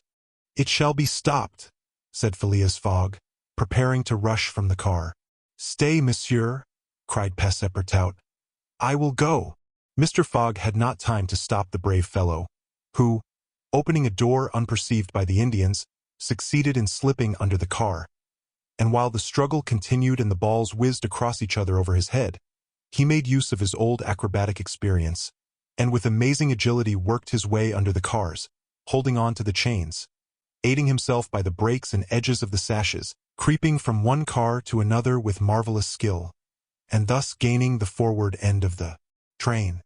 There, suspended by one hand between the baggage car and the tender, with the other he loosened the safety chains. But, owing to the traction, he would never have succeeded in unscrewing the yoking bar, had not a violent concussion jolted this bar out. The train, now detached from the engine, remained a little behind, whilst the locomotive rushed forward with increased speed. Carried on by the force already acquired, the train still moved for several minutes. But the brakes were worked and at last they stopped, less than 100 feet from Kearny Station. The soldiers of the fort, attracted by the shots, hurried up. The Sioux had not expected them, and decamped in a body before the train entirely stopped. But when the passengers counted each other on the station platform, several were found missing, among others the courageous Frenchman, whose devotion had just saved them. Chapter 30, in which Phileas Fogg simply does his duty. 3 passengers, including Passepartout, had disappeared. Had they been killed in the struggle? Were they taken prisoners by the Sioux? It was impossible to tell. There were many wounded, but none mortally. Colonel Proctor was one of the most seriously hurt. He had fought bravely, and a ball had entered his groin. He was carried into the station with the other wounded passengers, to receive such attention as could be of avail. Ouda was safe, and Phileas Fogg, who had been in the thickest of the fight, had not received a scratch. Fix was slightly wounded in the arm, but Passepartout was not to be found, and tears coursed down Ouda's cheeks. All the passengers had got out of the train, the wheels of which were stained with blood. From the tires and spokes hung ragged pieces of flesh. As far as the eye could reach on the white plain behind, red trails were visible. The last Sioux were disappearing in the south, along the banks of Republican River. Mr. Fogg, with folded arms, remained motionless. He had a serious decision to make. Ouda, standing near him, looked at him without speaking, and he understood her look. If his servant was a prisoner, ought he not to risk everything to rescue him from the Indians? "I will find him, living or dead," said he quietly to Ouda. "Ah, Mr. Fogg!" cried she, clasping his hands and covering them with tears. "Living," added Mr. Fogg, "if we do not lose a moment." Phileas Fogg, by this resolution, inevitably sacrificed himself.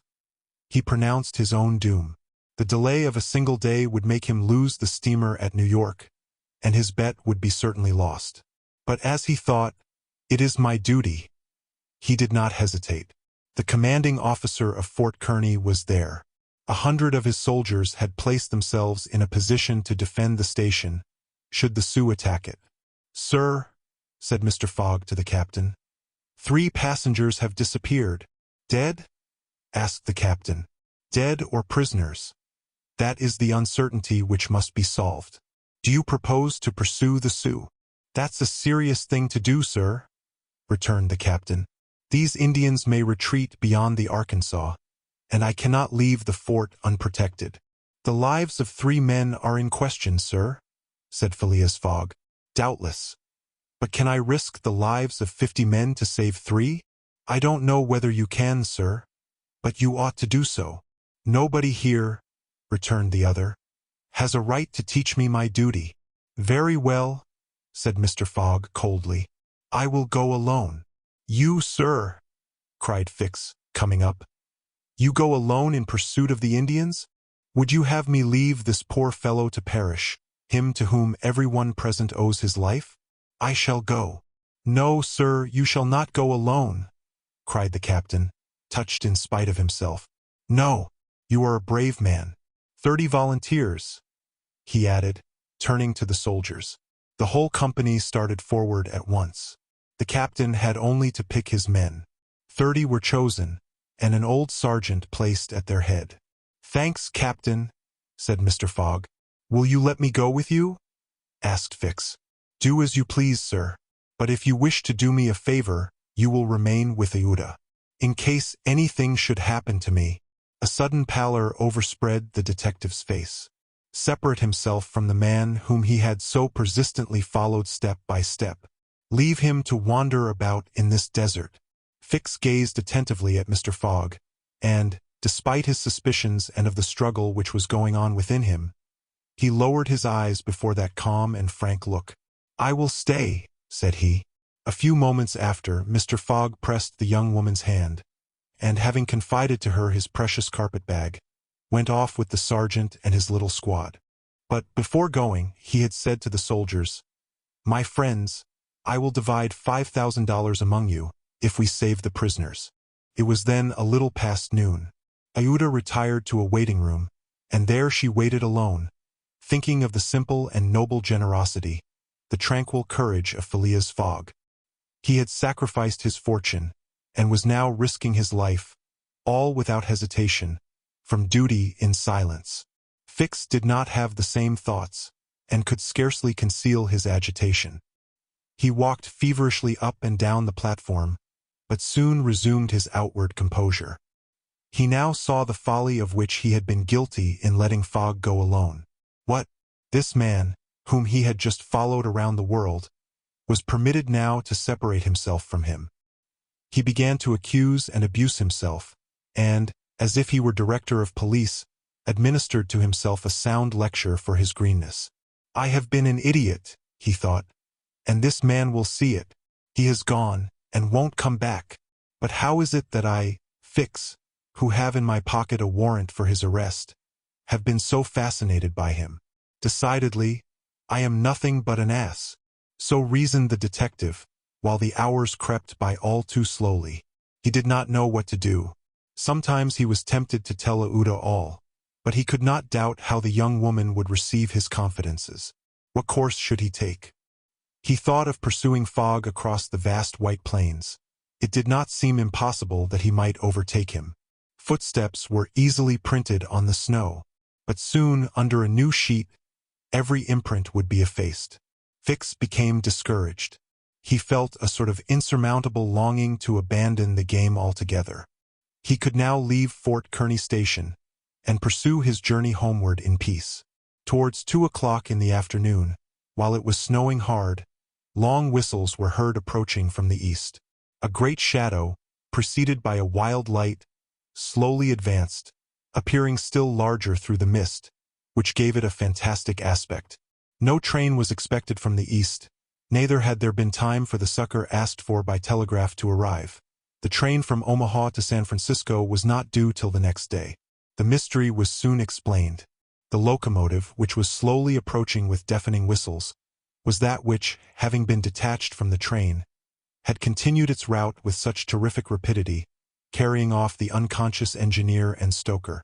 It had run several miles, when, the fire becoming low for want of fuel, the steam had slackened, and it had finally stopped an hour after, some 20 miles beyond Fort Kearny. Neither the engineer nor the stoker was dead, and, after remaining for some time in their swoon, had come to themselves. The train had then stopped.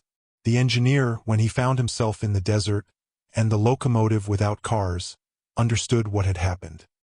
He could not imagine how the locomotive had become separated from the train, but he did not doubt that the train left behind was in distress. He did not hesitate what to do. It would be prudent to continue on to Omaha, for it would be dangerous to return to the train, which the Indians might still be engaged in pillaging. Nevertheless, he began to rebuild the fire in the furnace. The pressure again mounted, and the locomotive returned, running backwards to Fort Kearny. This it was which was whistling in the mist. The travelers were glad to see the locomotive resume its place at the head of the train. They could now continue the journey so terribly interrupted. Aouda, on seeing the locomotive come up, hurried out of the station, and asked the conductor, "Are you going to start?" "At once, madam." "But the prisoners, our unfortunate fellow travelers." "I cannot interrupt the trip," replied the conductor. "We are already 3 hours behind time." "And when will another train pass here from San Francisco?" "Tomorrow evening, madam." "Tomorrow evening. But then it will be too late. We must wait." "It is impossible," responded the conductor. "If you wish to go, please get in." "I will not go," said Aouda. Fix had heard this conversation. A little while before, when there was no prospect of proceeding on the journey, he had made up his mind to leave Fort Kearny. But now that the train was there, ready to start, and he had only to take his seat in the car, an irresistible influence held him back. The station platform burned his feet, and he could not stir. The conflict in his mind again began. Anger and failure stifled him. He wished to struggle on to the end. Meanwhile, the passengers and some of the wounded, among them Colonel Proctor, whose injuries were serious, had taken their places in the train. The buzzing of the overheated boiler was heard, and the steam was escaping from the valves. The engineer whistled, the train started, and soon disappeared, mingling its white smoke with the eddies of the densely falling snow. The detective had remained behind. Several hours passed. The weather was dismal and it was very cold. Fix sat motionless on a bench in the station. He might have been thought asleep. Aouda, despite the storm, kept coming out of the waiting room, going to the end of the platform, and peering through the tempest of snow, as if to pierce the mist which narrowed the horizon around her, and to hear, if possible, some welcome sound. She heard and saw nothing. Then she would return, chilled through, to issue out again after the lapse of a few moments, but always in vain. Evening came, and the little band had not returned. Where could they be? Had they found the Indians, and were they having a conflict with them, or were they still wandering amid the mist? The commander of the fort was anxious, though he tried to conceal his apprehensions. As night approached, the snow fell less plentifully, but it became intensely cold. Absolute silence rested on the plains. Neither flight of bird nor passing of beast troubled the perfect calm. Throughout the night Aouda, full of sad forebodings, her heart stifled with anguish, wandered about on the verge of the plains. Her imagination carried her far off, and showed her innumerable dangers. What she suffered through the long hours it would be impossible to describe. Fix remained stationary in the same place, but did not sleep. Once a man approached and spoke to him, and the detective merely replied by shaking his head. Thus the night passed. At dawn, the half-extinguished disk of the sun rose above a misty horizon, but it was now possible to recognize objects 2 miles off. Phileas Fogg and the squad had gone southward. In the south all was still vacancy. It was then 7 o'clock. The captain, who was really alarmed, did not know what course to take. Should he send another detachment to the rescue of the first? Should he sacrifice more men, with so few chances of saving those already sacrificed? His hesitation did not last long, however. Calling one of his lieutenants, he was on the point of ordering a reconnaissance, when gunshots were heard. Was it a signal? The soldiers rushed out of the fort, and 1/2 mile off they perceived a little band returning in good order. Mr. Fogg was marching at their head, and just behind him were Passepartout and the other 2 travelers, rescued from the Sioux. They had met and fought the Indians 10 miles south of Fort Kearny. Shortly before the detachment arrived, Passepartout and his companions had begun to struggle with their captors, 3 of whom the Frenchman had felled with his fists, when his master and the soldiers hastened up to their relief. All were welcomed with joyful cries. Phileas Fogg distributed the reward he had promised to the soldiers, while Passepartout, not without reason, muttered to himself, "It must certainly be confessed that I cost my master dear." Fix, without saying a word, looked at Mr. Fogg, and it would have been difficult to analyze the thoughts which struggled within him. As for Aouda, she took her protector's hand and pressed it in her own, too much moved to speak. Meanwhile, Passepartout was looking about for the train. He thought he should find it there, ready to start for Omaha, and he hoped that the time lost might be regained. "The train! The train!" cried he. "Gone," replied Fix. "And when does the next train pass here?" said Phileas Fogg. "Not till this evening." "Ah!" returned the impassible gentleman quietly.